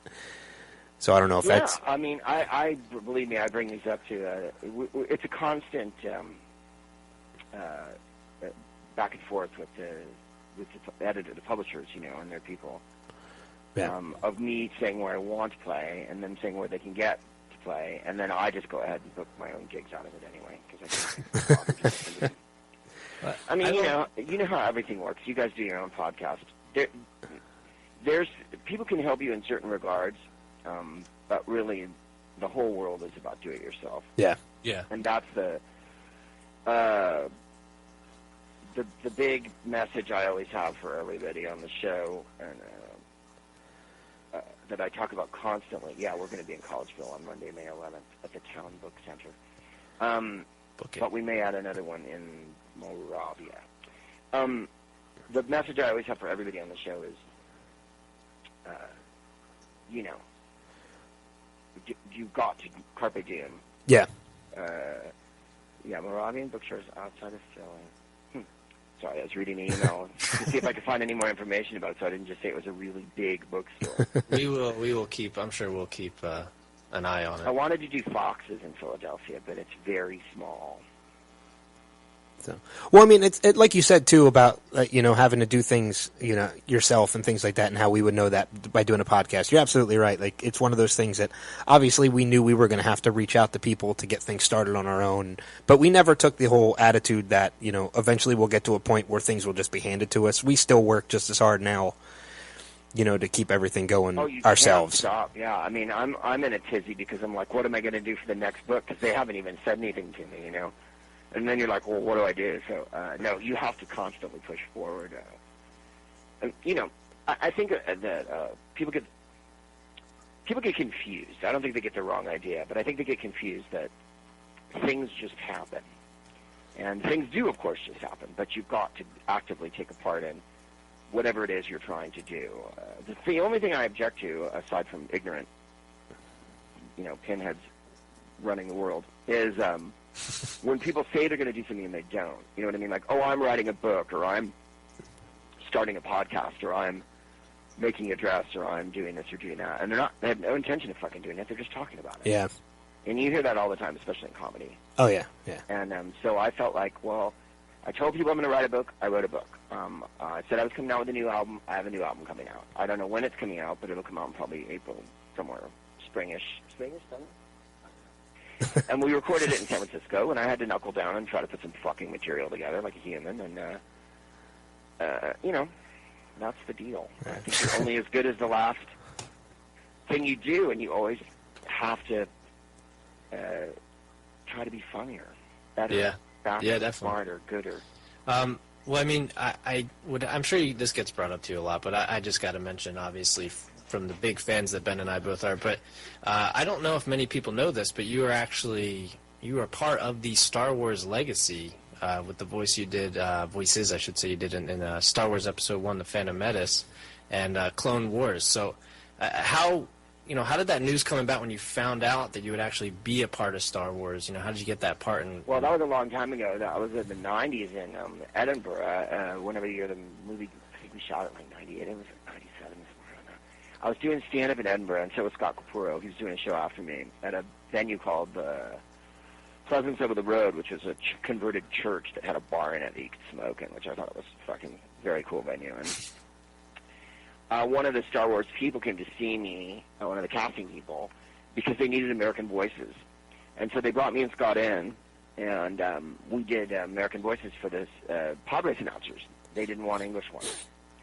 And so I did Ron Fairley, who used to be a ball player, and he also announced for the Mariners and the Giants. And Ron Fairley got everything wrong, and that's what made me laugh about him.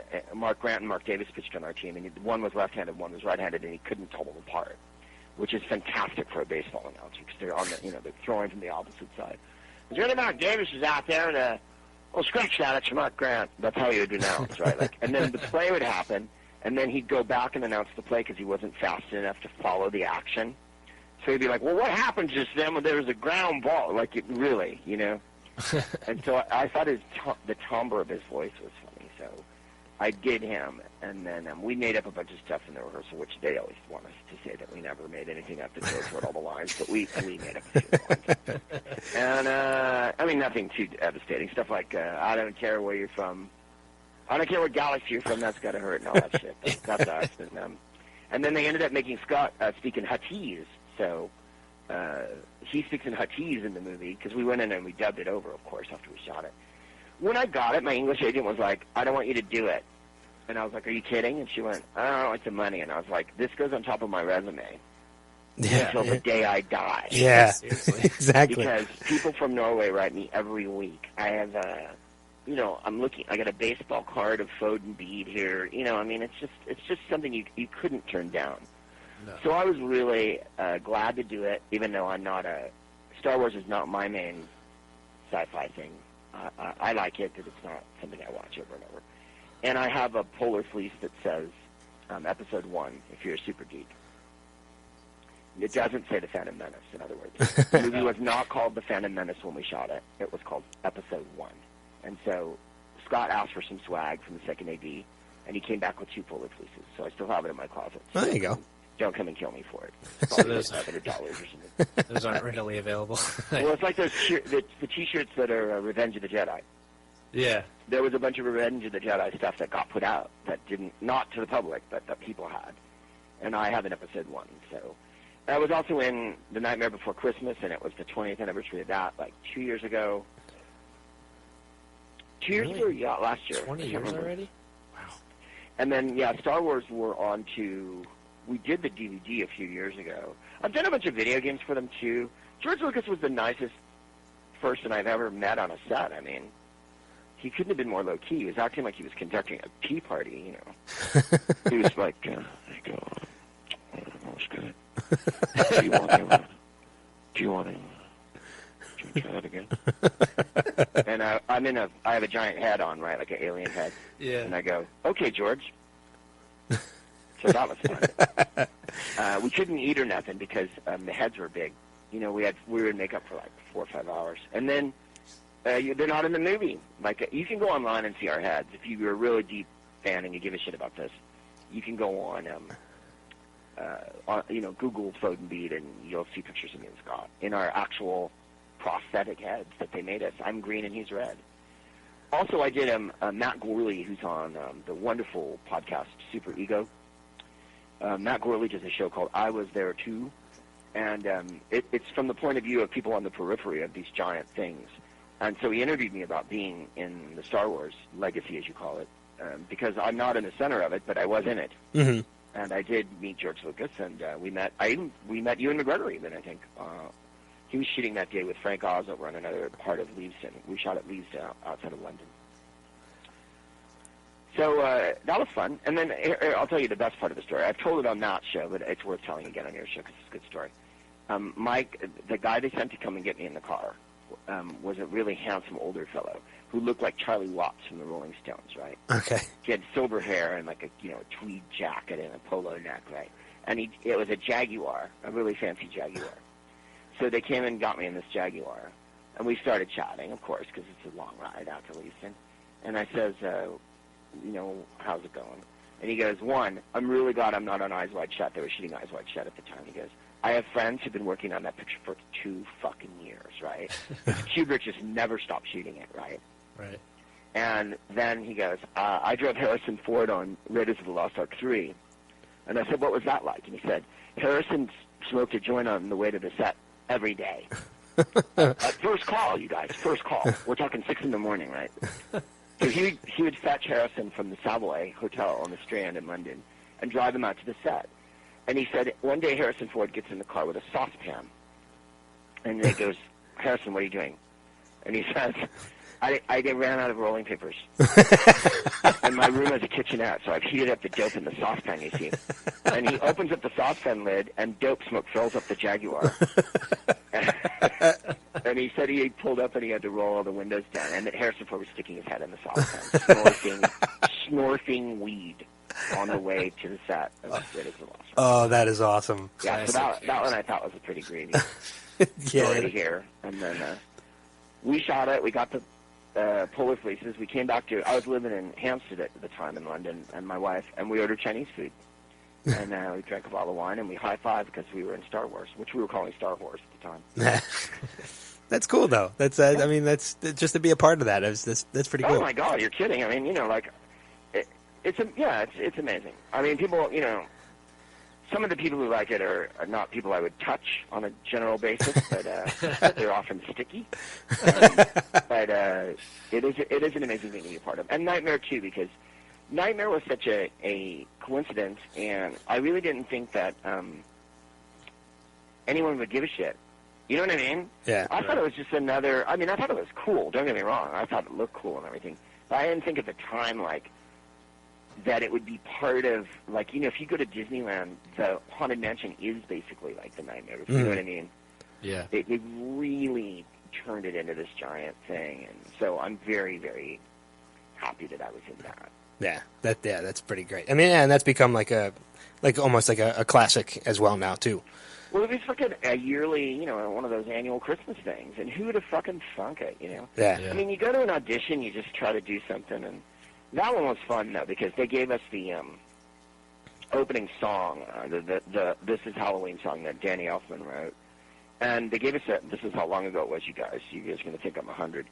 They gave it to us on a cassette.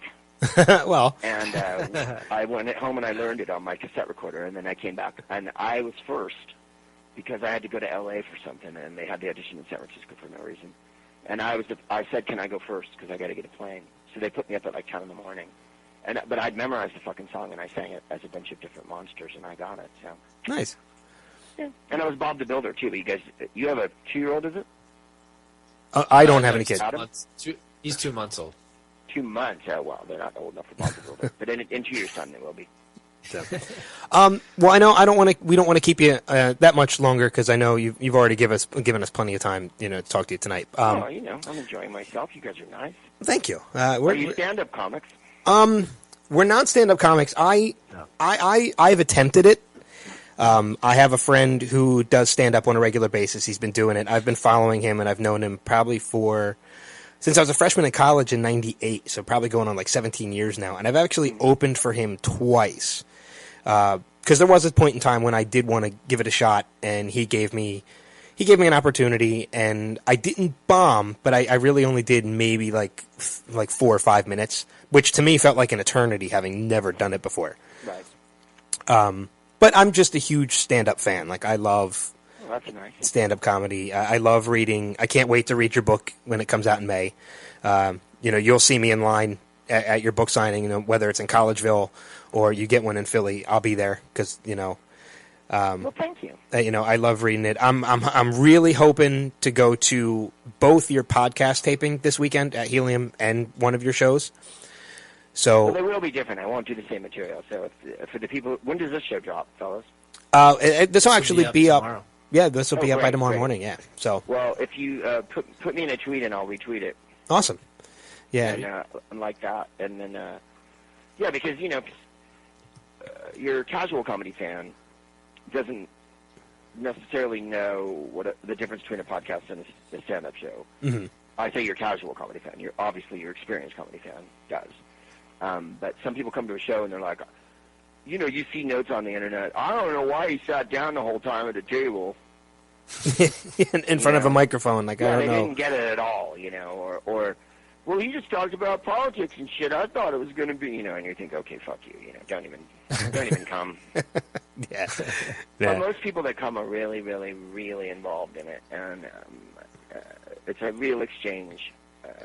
People give me presents. We talk. I think you'll like it. I think it's a real event. Well, I'll be sure to introduce myself. Baby. Yeah, I'll be sure to introduce myself to you if I ever, if I get the chance. Please do, young Dan. And when we talk to you, just to wrap up everything too before we let you go, we're going to be recapping the Oscars once we're done talking to you as part of this podcast as well. I don't know if you had an opportunity to watch them at all. I did. This weekend. Did you have a favorite movie out of the 8 that you would have preferred to win if it wasn't Birdman? Because Birdman did win Best Picture. No, I didn't really give a shit. I really loved Grand Budapest Hotel. I thought it was charming. Mm-hmm. It took home a lot. I thought the obvious best picture would have been Selma, and the fact that it got scooched over, that the lead actor got scooched over, that the director got scooched over, just really says everything about how Hollywood works, and the innate sexism and racism that just carries on. I thought that the show was a terrible show. It looked like it was put on in the 8th grade. I thought the writing for Neil Patrick was abysmal. None of the jokes landed. But I thought a lot of the stuff that the people said that got up. Patricia Arquette, Mr. Moore, who wrote the screenplay I've just forgotten Imitation the name. Game. To the Imitation Game, yeah. The Imitation Game. I was going to call it the Emulation Game. What John Legend said, there were so many issues got covered, ALS and Alzheimer's, racism, And suicide, and sexism, suicide, being J.K. Simmons with call your parents, Call your don't mom. text them. right, filial devotion, being gay, and I think that's the best thing that can come out of these kind of shows. Like, I don't know if you watch the Golden Globes, but the Golden Globes was a fucking hootenanny of agendas, and I think that's the best thing about it. It's very important that people who live in what they like to think of as real America see that gay people are married and are productive members of society, that women have a voice, those kind of things. Because all the other things are true, too. Stars are shallow as fuck, and, really it is about the shoes and the clothes, you know what I mean? And Hollywood celebrating itself is so annoying. They'll say things like, it's Hollywood's biggest night, and you're like, no, it's not. It's a frat party for a bunch of fucking insiders who are the, most popular kids at school. Yeah. And that's why they make the people who make the foreign documentaries sit in the fucking rafters. Yeah, on the balcony.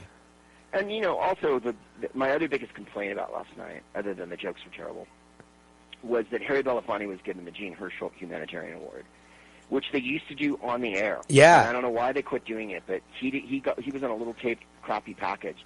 And if there's one person that America needs to see this year, in a year when Eric Garner, Ferguson, when the issue of civil rights is at the very forefront of everybody's mind, and police brutality, all the things, is Harry Belafonte. He marched with Dr. King. He was at all these things with Martin Luther King. You know what I mean? Like, to give him a crappy taped package really fucked me off. And then, I'll go even further. Joan Rivers and Robin Williams, I knew them. I wasn't best buddies with them, but I did work with them. Robin I knew for 20 years from San Francisco, maybe more. Joan, I did the red carpet with her in 96 and 97, and Melissa. And I did all the shows with her. And she was a rare individual, and a exceedingly sensitive, intelligent, giving, wonderful person. And for them to fucking not show her picture. Yeah, no, I agree with you. She invented the red carpet, man. Yeah, I agree with you on that completely. Like, one of our other hosts, who's not with us this evening, he had something come up. He had mentioned it too, that he had brought up that Joan Rivers was snubbed from the In Memoriam, and it's one of those things that even if just for the red carpet alone, she deserved to be part of that. I mean, she wrote a movie and she directed a movie, and she was in several movies, and she did voiceover in a few movies. So that's not a movie career per se. The fact that okay, let me put it this way. When I was a kid, there was no 4 hours lead up to the Oscars. The Oscars started, and then it was over. Yeah. And I'm talking about into the 70s and 80s, man. When she got a hold of it, it became an all-day affair.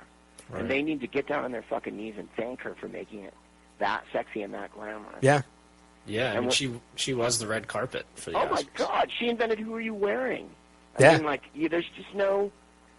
Isn't there the reason why we have fucking Khloe Kardashian trotting around out there and Juliana and the Manny Cam and all that crap? It's because of Joan. Yeah. And for them to not acknowledge that was just disgusting. Well, not only that, but I know they had mentioned, too, that on the red carpet, they were trying to get away from the whole Who Are You Wearing this year. Right. In the pre-show, which I think is another disrespect towards Joan. Yeah. I mean...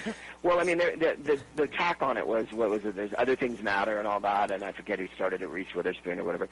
Ask me about my life, my children, my work. I understand that. However, we're at an event where you've dieted furiously, you've been spray tanned, you've had your eyes glued on, and you're wearing a gown. Yeah. Let's talk about that for a second, shall we? Yeah. I mean, I get their point. Their point is men never get asked about their looks and what they're wearing. It's not an issue for men. Men can look like Jack Nicholson and still get front room pussy. But if a woman looks like Jack Nicholson, everyone goes, oh, she's old and fat. Yeah. So, I mean, I get that. But I agree with you, I think. And then, nothing about Taylor Negron, nothing about Jan Hooks. Jan Hooks, Come yeah. on, man. Jan Hooks and Taylor Negron had 2 key scenes in 2 key movies that are 2 of the funniest goddamn scenes in movie history, and so fuck you. And Robin Williams, Oscar winner, hosted the show a bunch of times. Really? You gave him a drawing?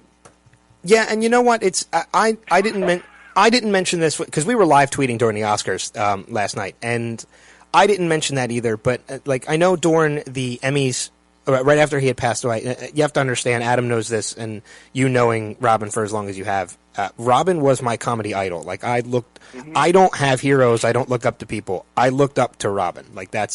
I was devastated when I found out everything that happened.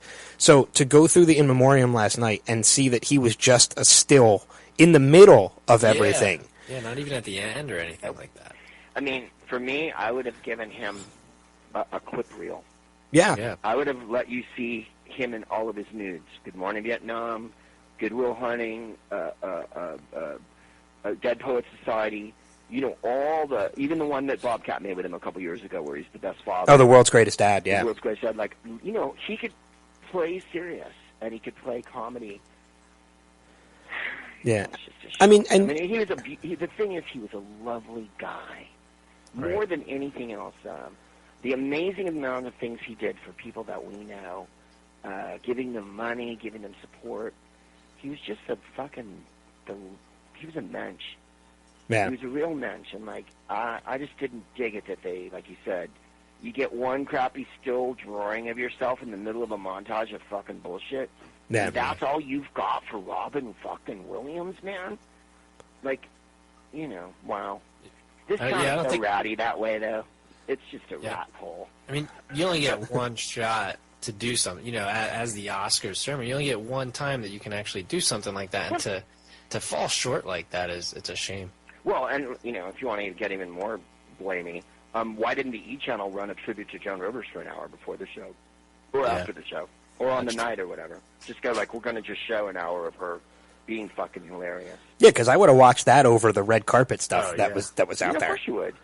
When I worked with her, she was on TV Guide Channel, and then that was the TV Guide Channel gave her a deal for 2 or 3 years, and then she went back to E! And made it even bigger. And then she won the Celebrity Apprentice.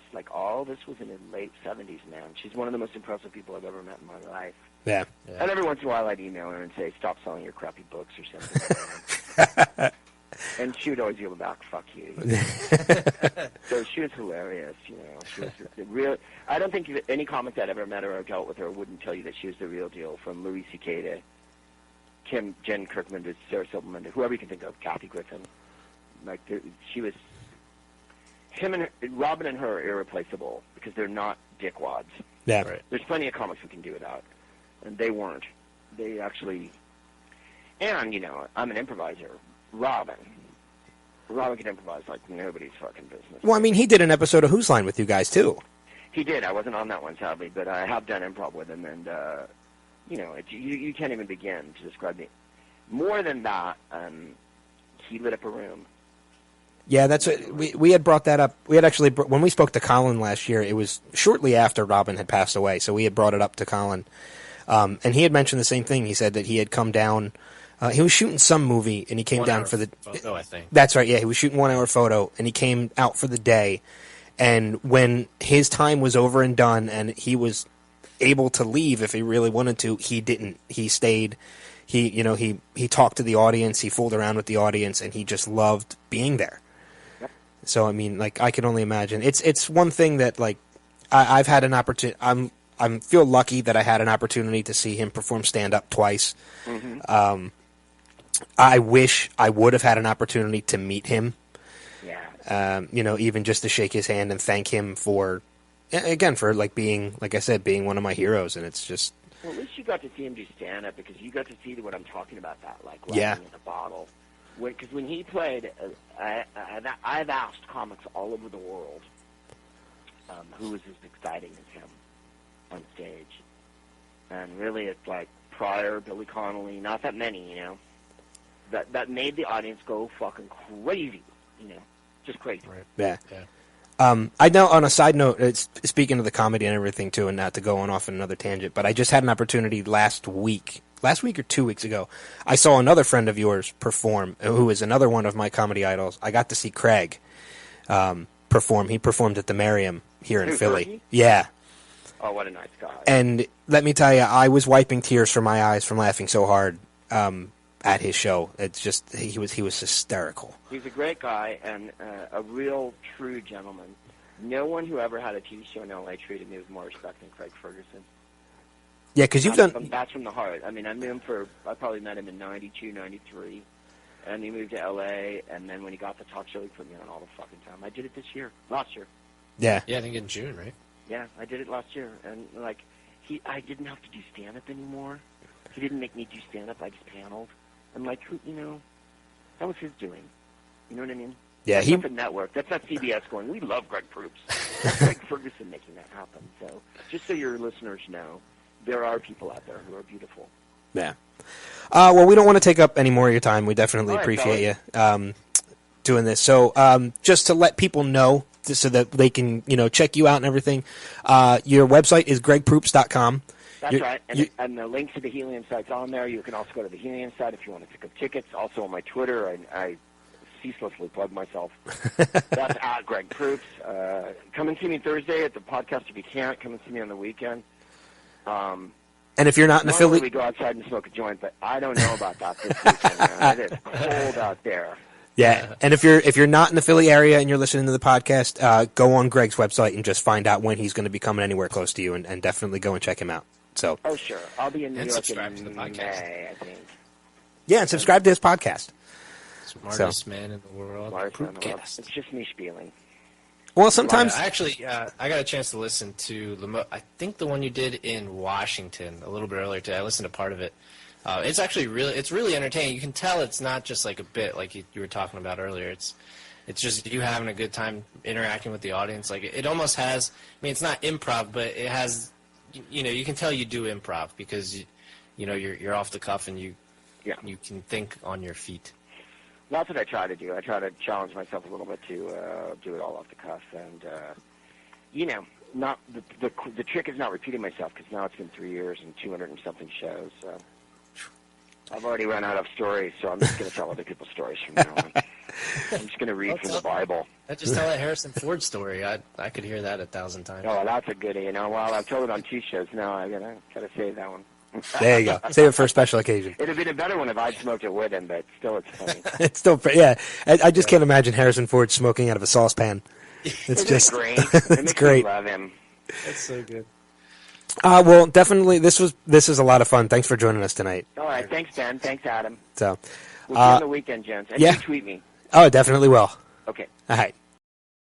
All right, everybody. We are back with the showcast after that break. Like we said earlier on in the program, this is a twofer this week, and this gentleman is certainly somebody we are very excited to speak with this time around. Earlier on, last year and earlier this year, we've been lucky enough to speak with Colin Mockery and Brad Sherwood and Greg Proops, who are all great guests, but this guy is one of my personal favorites. From Whose Line Is It Anyway, airing Fridays on the CW at 8 o'clock. Please welcome to the showcast, Mr. Ryan Stiles. Ryan, thanks a lot for joining us. Wait a minute, you had those guys on before me, so you're kind of scraping the bottom of the barrel. Well, no, we're not... It's just just the way. I think you were originally unavailable. Yeah. So is Josie Lawrence not available? Well, we were originally trying for Clive, but that was a little harder to get to. Yeah, Clive's a lawyer. Clive would never do this. Yeah. Don't tell any of the other guys because I didn't, but you are my personal favorite on the show. So we saved the best for last. Yeah, there you go. I'm actually going to listen to reruns of those shows to say you probably said the exact same thing to Colin, but I can check it out. Getting started a little bit on the interview, I know a lot of people don't know about you, and I didn't even really know until we started, reading into you a little bit more. Is you're primarily known for improv comedy, but you actually got your start at a very young age performing stand-up. Yeah, I did. I actually quit high school to do stand-up in 1976. I was up in Vancouver. I was growing up there, and I think the drinking age at that time up there was 19, and I had fake ID to get in to do stand-up. So I think I was 16 or 17. And stand-up wasn't really popular at that time. People did, there wasn't a stand-up club in every city, and it was kind of that David Brenner era around there, so it wasn't, when we did it at clubs and stuff, people really didn't know what it was yet. Yeah. So it was kind of fun before everybody started doing it, and then, everybody started doing it. It wasn't as much fun. And I didn't like writing. That was my hardest, that was the hardest thing about stand-up for me. So when I got into improv, it was perfect because I could still be funny, but I didn't have to write anything. Yeah. So I'm assuming it's pretty safe to say then that you stick primarily to improv now. You don't still go out there and try stand up at all? I do. I mean, I have my own theater where I live here, so I'll go out and sometimes go out before the show and warm up the crowd. But I don't think of it as stand up. But I guess I am doing stand up. I kind of have to give me the light, my own theater. But I'll do 20 minutes, but it's not prepared stuff. It's just kind of talking to the crowd. But it's a whole different feeling walking out doing improv. And when you come out as a stand-up, they kind of realize you've worked in your material, and there's kind of a make me laugh kind of attitude. But when you come out as an improviser, they realize they're responsible for what you're doing. So it's a much warmer feeling, and they want it to work because they're behind you on it. But I prefer it. I don't think I'd want to go back to stand-up now. Yeah. And you mentioned your theater that you opened up, Front Theater, and that's in Bellingham, Washington, right? Yeah, we're in our 11th year when Drew and Whose Line kind of ended. Well, Whose Line ended the first time. It's back again. It won't go away. But when those two shows ended and I was here permanently, I got tired of either going to Vancouver or Seattle to do improv. So there was a lot of people. It's a university town. There was a lot of people doing improv here. So I built a theater and they run it. And I just drop in and do shows. So it's perfect. Yeah, how often do you get a chance to actually join in on the shows there? I'll be there tonight. I go every Thursday if I'm in town, and they have kind of Thursday is kind of Harold Longform night, so I kind of do that. People think I do games all the time because of Whose Line, but I prefer not to do games. I kind of like to do scene work, longer form work. So, and on the weekends they have set shows, so I don't usually go out on the weekends. I got kids and stuff, but every Thursday I'm usually down there. At least once a week I'm on for sure somewhere.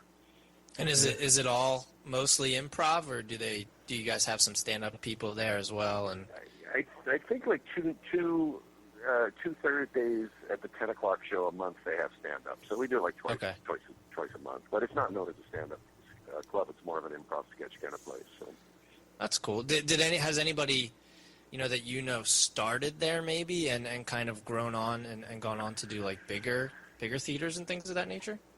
I have a lot of people that moved away to do improv other places, to Chicago and New York and Los Angeles, and but no Steve Carell's or anything yet. But they're that's all still pretty cool, though. So yeah, it's cool. And some come back and some stay, and we revolve all the time. We lose members and we get new ones, and it's kind of cool. It keeps me young because I'm working with the younger people all the time. So, yeah, I kind of like it.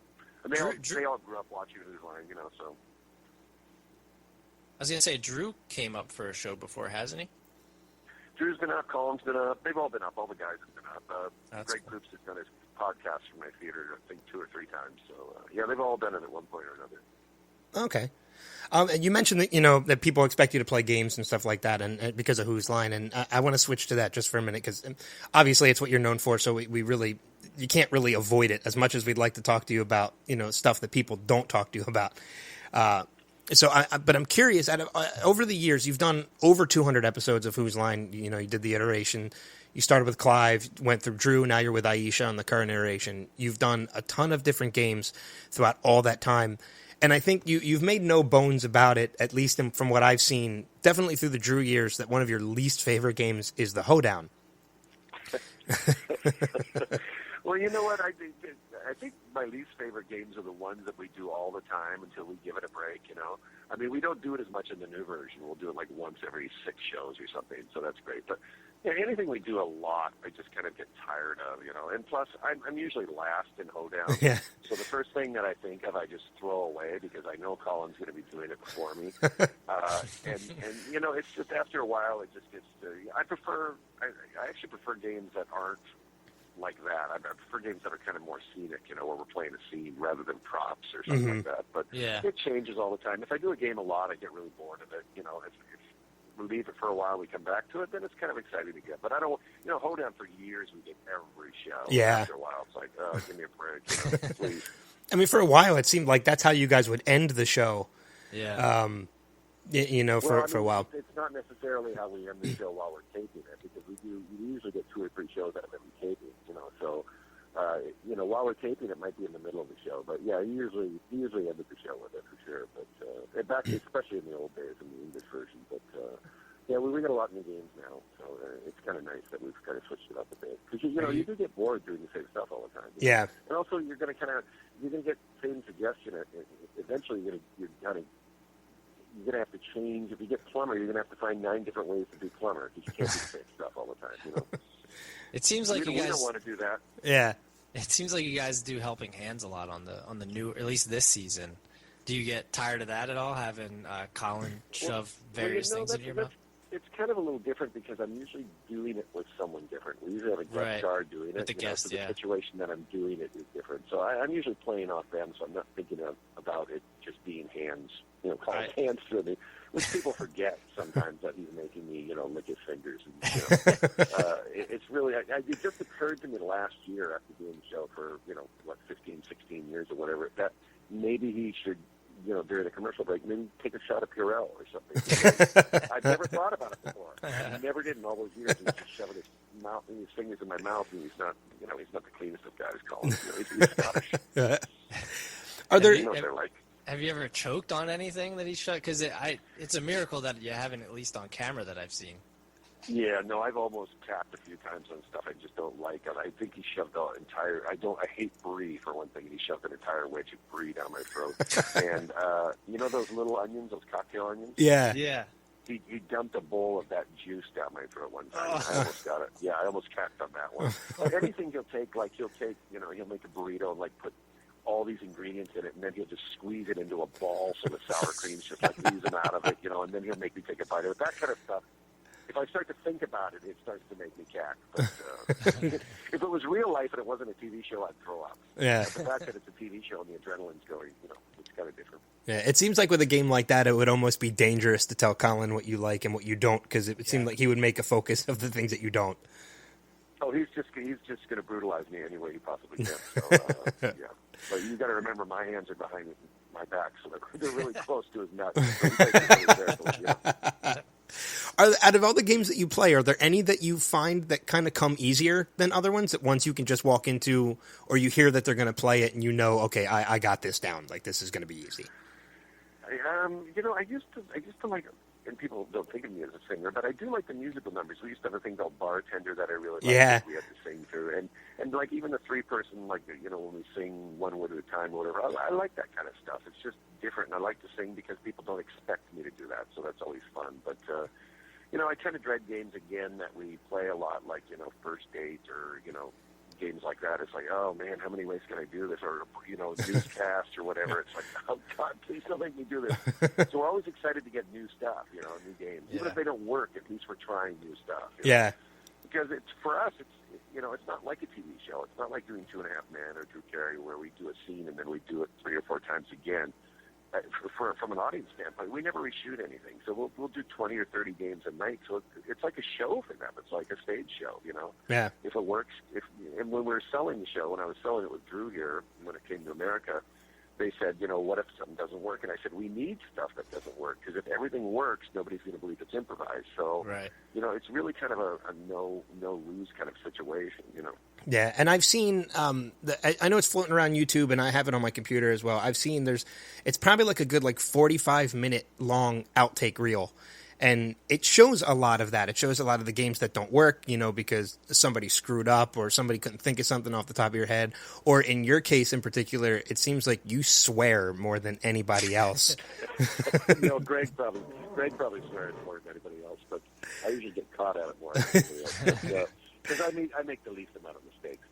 So, but yeah, no, Greg's notorious for throwing in a fuck here or a fuck there. Yeah. But, we're also playing with the crowd that's there, so if something doesn't work, we're just, fuck, you gotta tell the crowd that you're kind of frustrated, Yeah. But they're with us. They want it to work, so it's not like, and we just redo it. Because that's usually a game that it's usually a song or something where someone blows a lyric or something. And we'll just start over immediately, so. Yeah, and I know you may say you make the least amount of mistakes, but at least when it comes to Colin, you tend to break more than anybody else. Because it seems like he can make you break quite a bit. He just cracks me up. I've known Colin since Vancouver. I mean, we started doing theater sports in Vancouver in, I want to say, 82. So, I mean, that's how long I've known Colin, close to 40 years. So, but at the same time, Colin lives in Toronto. We've talked on the phone in 40 years, maybe 5 times, and I'm not exaggerating. Wow. We just don't keep in touch. So when we see each other once or twice a year, when we do Lose Line, it's like, hey, it's like a brother, that you don't see for a long time. Yeah. But we've known each other for so long, I know what he's doing behind my back. So, but he can, he cracks me up sometimes. He just he'll say something and it sneaks up on me, and I don't think I'm going to laugh, but it gets me, Yeah, he had mentioned it. Which is what we want to, from an audience standpoint. If they see you're having fun, it's easier for them to have fun, Yeah. But we definitely don't, pimp it and, try to do it. I mean, if he makes me laugh, it's because he's making me laugh, not because I'm trying to make the audience laugh. Yeah, he had mentioned it when we had interviewed him earlier, and I remember it. I remember it as clear as day because it's one of my favorite moments of the show. Just like the tapioca incident, if you remember. Oh, that just got me because and that's the thing. Ricky Ricardo, number one, half our audience isn't going to know who that is. And that song, I know what song Ricky Ricardo sang that sounded like what he was singing, and that's what made it funny to me is the fact that we knew that song, but 80% of the people watching that show had no idea what he was talking about. So that's what made it really funny to me. Yeah. Half the audience watching doesn't remember I Love Lucy, So the fact that he did it to that, and it just cracked me. He's done a few things. It's usually during Greatest Hits that he gets me. Yeah. He just comes. I think Black. What was it?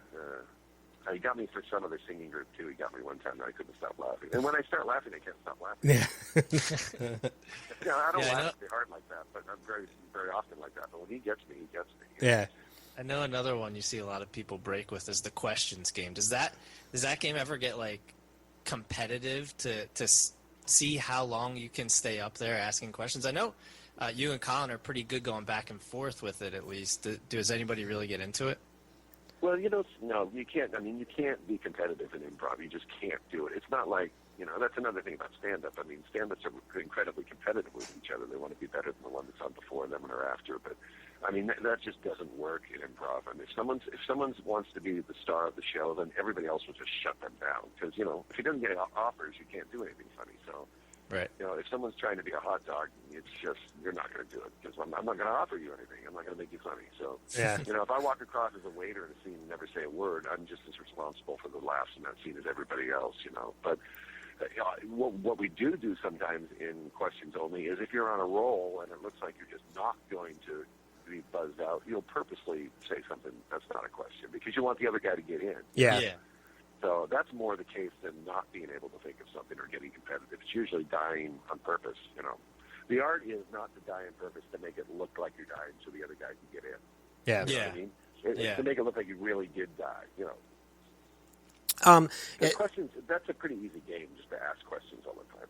It really is. As long as you keep the scene going, you can ask questions all day, Yeah. It's funny, though. You can definitely tell when one of the questions throws the other person off, which is one of the funnier moments, especially with some. It was one of the more recent episodes. I don't remember which one. It was this season, but Colin had on that trout thing that that little musical trout that everybody had. Well, there was a mask or something that he had on him, and you had walked out and just essentially turned right back around. Well, I mean, sometimes he's not even wearing anything, and it gets me. He's just such an odd-looking man. But I mean, you're taught to do exactly, or I mean, you're doing what you're taught not to do. If you go, Colin and I both came out of Second City, and most improvisers are taught not to ask questions in scenes. That's what you're taught not to do, and suddenly you're doing a game where that's all you do. So it's pretty hard to do because any other time you improvise, you're not going to ask questions. Yeah.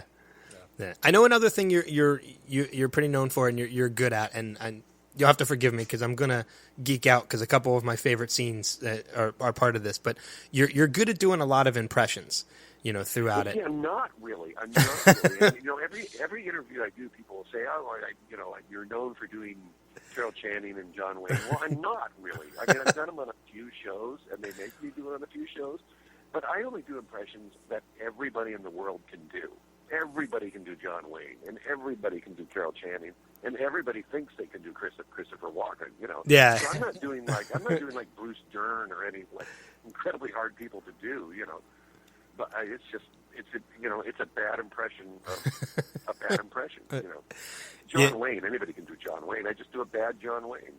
And Jimmy, I will tell you though, one of the impressions that you have done, there were two in particular. One of them was you were playing, I think it was Party Quirks, and you had to do Carol Channing in Love with the Shag Carpeting, and you ended up breaking the neon light on Drew's desk with your head. Yeah, everybody was very concerned until they found out that I was okay, and then they couldn't stop laughing. Yeah, exactly.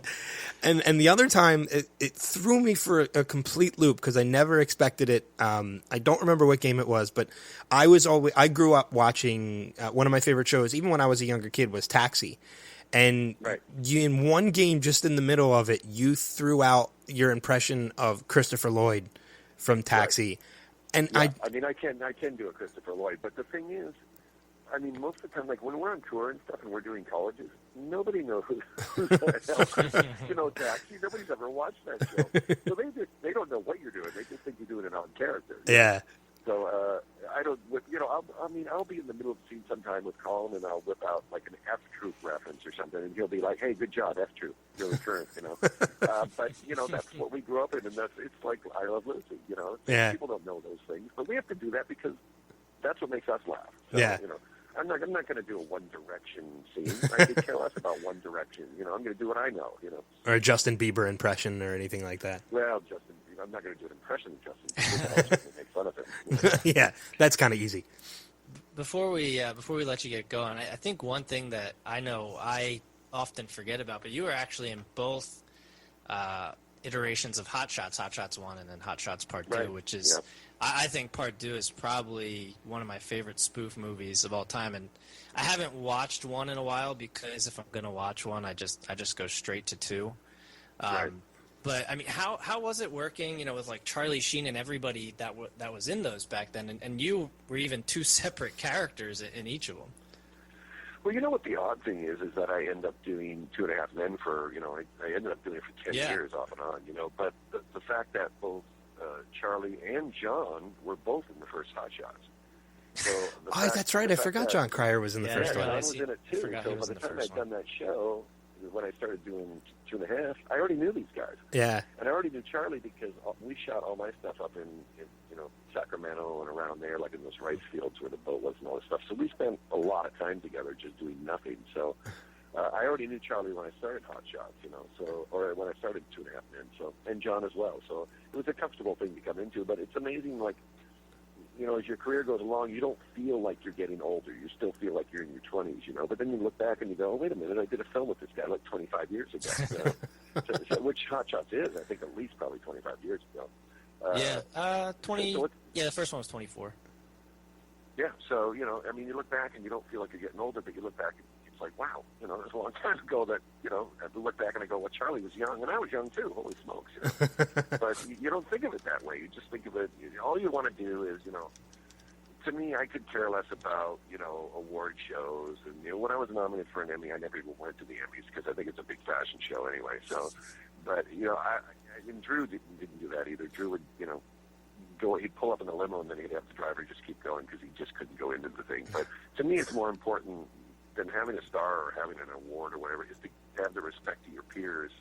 So, it's like 2.5 Men. I never had to audition for that show because Chuck Lorre, who produced it, I did a Dharma and Greg for him. I did one episode. So he just asked me to do it. So it's kind of nice in the business to have people to know your work and respect you for your work rather than to just, be on a reality show or be on a talk show. Yeah. I have nothing to talk about on talk shows. I get asked to do talk shows all the time. It's like, what am I going to talk about? Me? It's like people that write books about themselves. I'm not going to read a book about somebody. I could care less about their life. People say, oh, you should write a book. About what? About me? Who's going to read that? Was there? I couldn't do that till my mother died anyway. I couldn't write a book about myself. My mom knowing what I did. During the 80s.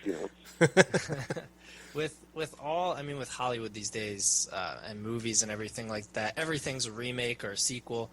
Was there ever a talk about a third Hot Shots at any point in time? No, I never heard him talk about that. Oh, no, man, never I would heard love to you see know what they're speaking of? Maybe not now. Bringing back. You know what they're planning on doing? They're playing. The Rock. The movie? Dwayne Johnson or whatever. No, The Rock, the actor. The Rock, Dwayne Johnson. I think he's going by Dwayne Johnson now because he's an actor. Are you about to bring up the horrible idea for the reboot of a movie that I think is dumb? It's a particular 80s movie with Kurt Russell. Yeah. Can you believe that? We talked about this on the podcast earlier. It's sacrilege. It absolutely is, because for one, it's a movie that doesn't need to be remade. And I'm glad, another celebrity agrees with us on this. And two, Jack Burton, if you look back at that movie, Jack Burton was kind of like a bumbling idiot. He wasn't a hero until the very end of that movie.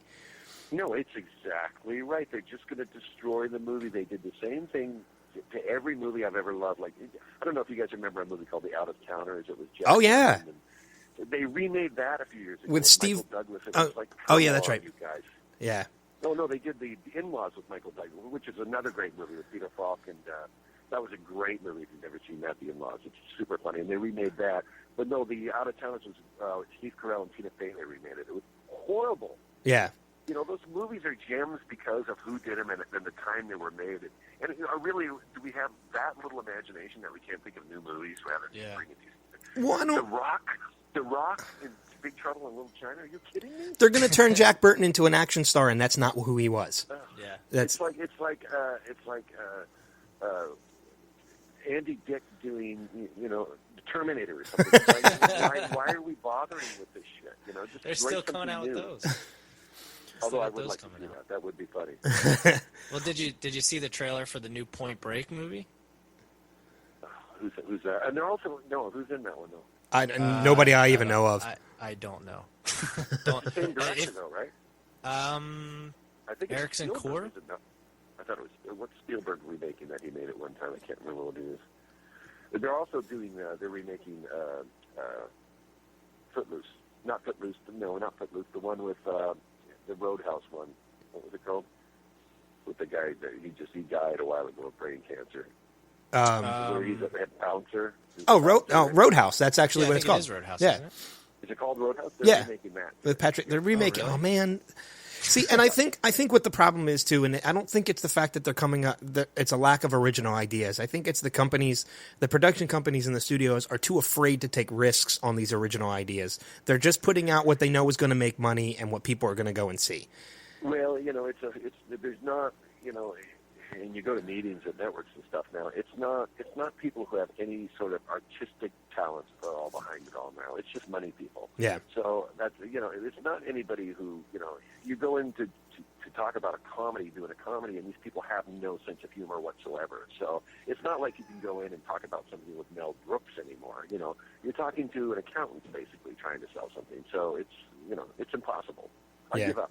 I gave up when reality shows started. I just gave up. The fact that people are watching Here Comes Honey Boo Boo and there's like a pedophile on the show and we're glorifying that. I mean, I've lost track of the Kardashians and all that shit. I can't stand the Kardashians. Any of them. I can't stand any of them. So, but I can't remember. I think it was it on Letterman's last show? And you guys probably won't get this joke because you're not old enough, I don't think. But he said, when my show first started, the hottest show on network TV was Keeping Up with the Gabors. Oh yeah. I don't know if you remember Zsa and Ava Gabor. Oh yeah. Yeah. They were kind of like the Kardashians at their time. I thought that was a fucking funny line, but nobody's gonna get it. But that's what I loved about Letterman. He would just do stuff because it made him laugh. Yeah. Not everybody else laugh. Yeah. And that's the best part of it. And that's the best part of any comedy is if you can make people laugh. If it makes you laugh, then that's what you should do. And I tell you, the best move I ever made was to switch from stand-up to improv because the people that I've worked with doing improv, I never would have worked with if I did stand-up. I worked with all my heroes doing improv. Jim Conway, Sid Caesar, Jonathan Winters. I got to Robin. I got to work with all these people on stage that if I was doing stand-up, I never would have. Yeah. Jonathan Winters and Sid Caesar, give me a break. That Sid Caesar episode where you guys brought him in for his birthday was such a great episode. Especially the game that he played in the end, the alphabet game. Where I think it wasn't the alphabet game. I think it was gibberish. The languages that you guys had to play. And he didn't live much longer after that. And he came in. You didn't see it when he came into the studio, but he came in on a cane. And he had those kind of velvet slippers you get from the Beverly Hills Hotel with the crest on them. I thought, this is old show business. This is what it's. And the same with Jonathan Winters. These guys are just brilliant, and be able to work with them before they died, it was like it's, and I joke with Colin because I keep telling Colin, we're becoming kind of like the Tim Conways of our time, because I remember watching Tim Conway when I was a kid, and I used to think to myself, well, he's kind of old, but he's funny, Yeah. And I think we're kind of becoming that, so it's odd in a way that we're kind of, turning into that, because you never think about it that way. But, I'm not happy I got to work. And Carol Burnett and all these people, it's like, Well, you mentioned, a joy. Yeah, you mentioned Carol Burnett and Tim Conway. I mean, I watch clips of those old Carol Burnett shows, and I wish someone would put them out on DVD, because they're funnier than anything that's on TV now. Look, it's the last time anybody did a variety show. It's a dead art. The variety show is a dead art. Nobody will ever do it again. Yeah. Well, I mean, the closest thing you come now is stand-ups. It's not going to happen. It just can't happen. It's just nobody waits anymore. Everything's too fast. It's boom, boom, boom. And there's too many channels now. People just flick through junk.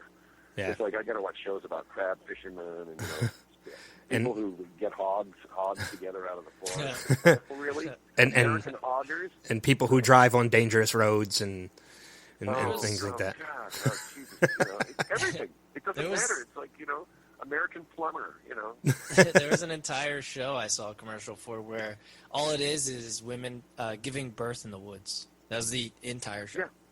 Yeah, of course. And half these shows are bullshit. These moonshiners, you can't do something illegal like that. Yeah. There's no way to do it on TV. They're breaking the law. It's bullshit. Yeah. Half these shows are just, they give them the lines and they tell them what to do. And it's all scripted.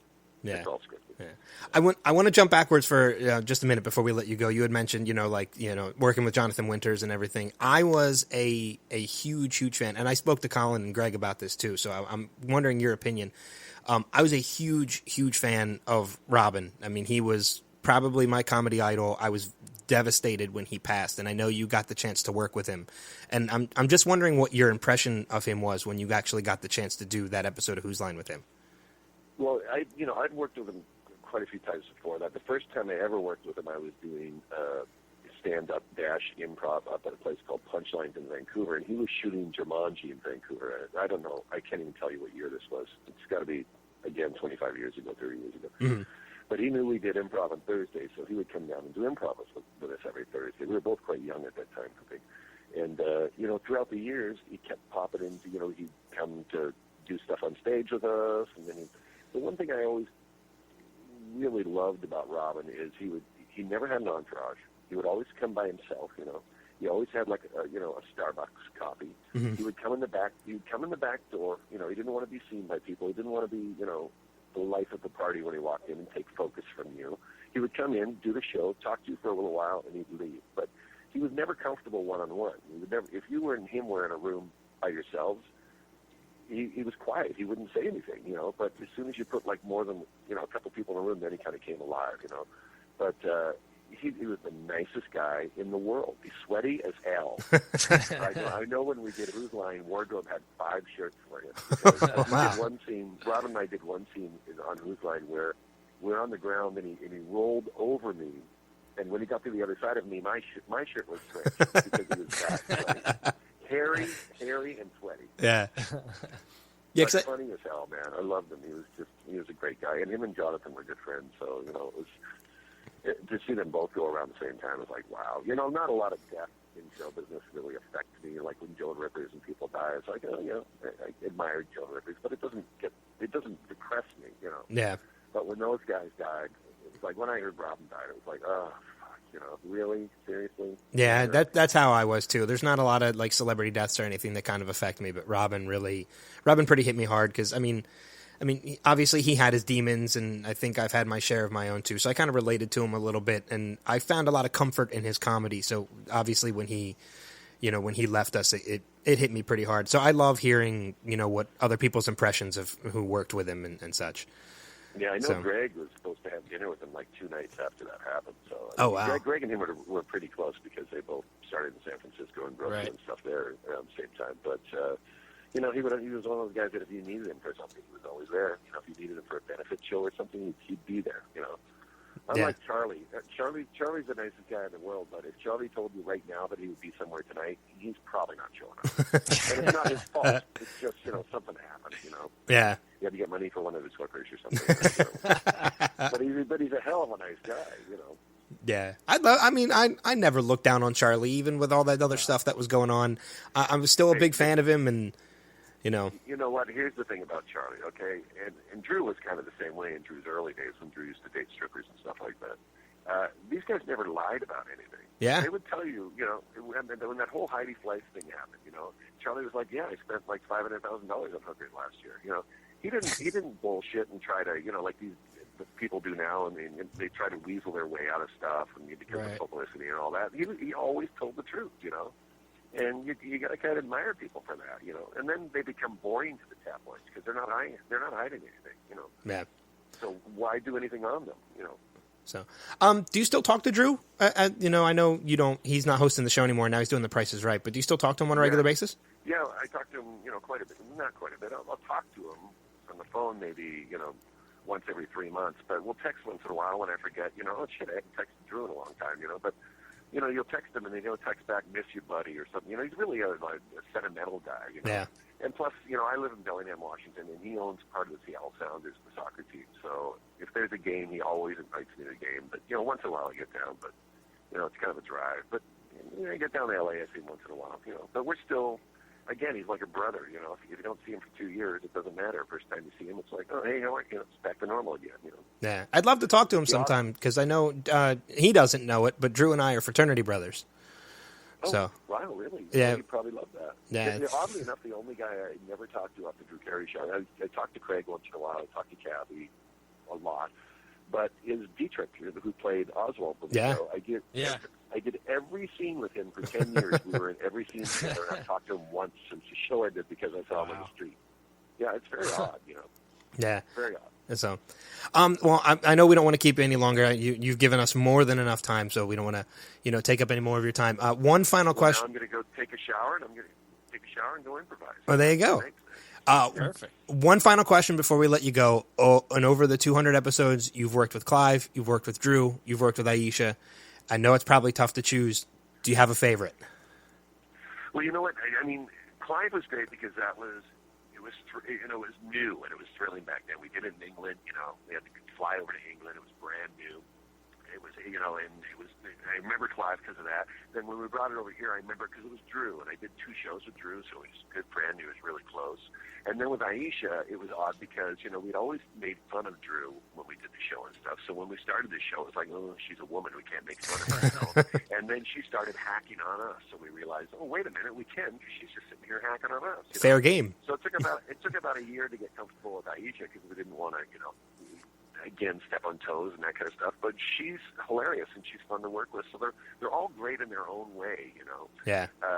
Aisha's very smart. You know, Drew always cracked up and he couldn't stop laughing sometimes. And Clive just had a really dry sense of humor where he'd hack on you all the time. So they were all different. And, you know, the show itself, it's been the same set for, you know, since 1989 when we started. You wouldn't know what decade you were in or what city. We've done it in New York, we've done it in London, we've done it in L.A. I mean, you wouldn't know where you are because the chair is always the same. The guy sitting to the right of me is always the same. You know, I got the piano on my left. You know what I mean? Yeah. It's like when we started back, we hadn't done it for 10 years. The first show, Colin and I looked at each other. It was like we had just gone on a coffee break or something. You know, and that was 10 years. So, you know, it's all the same. But people, it's funny because when we don't do Who's Line for 10 years, people just assume that you stopped improvising for 10 years. You know. Yeah. that you don't improvise anymore when you're on stage 2 or 3 times a week. You know, you don't give up improvising just because Who's Line's off the air. But it's a great show, and you know, someday it'll run its course. But I don't know when.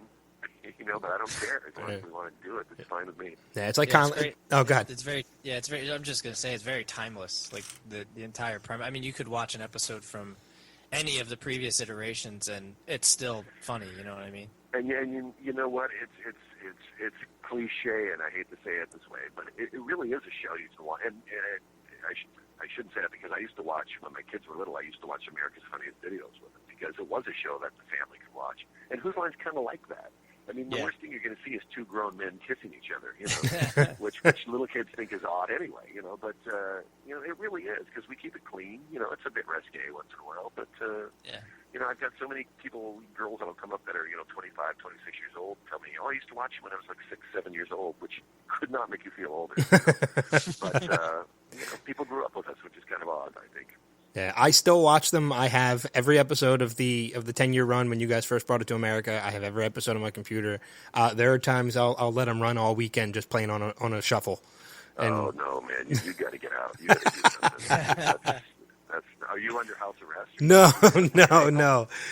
It's usually during the winter when there's not really much to do and it's snowing outside and stuff. That's what we make the show for. So, exactly. Do you ever do any of your touring over on the East Coast, or you stay mostly West Coast? We have in years past, but I'm not a good flyer anyway.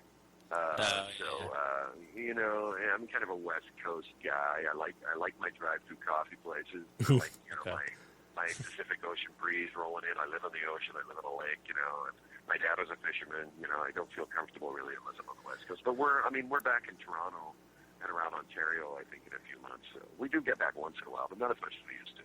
Okay. Well, that next time I'm in Bellingham, I'll stop in at the theater. Please do. You'll enjoy it. I built the theater. It's perfect. It's an absolutely perfect theater. Yeah. Well, you guys are in your third season now of Whose Lines in Anyway, so people can catch you every Friday, CW, 8 o'clock. Ryan, this has been fantastic. We've been huge fans for a long time. We were so excited to talk to you, so thank you for spending some time with us. Thanks for taking the time. Appreciate it. Yeah, no problem. Guys, stick around. We will be back with the showcast right after this.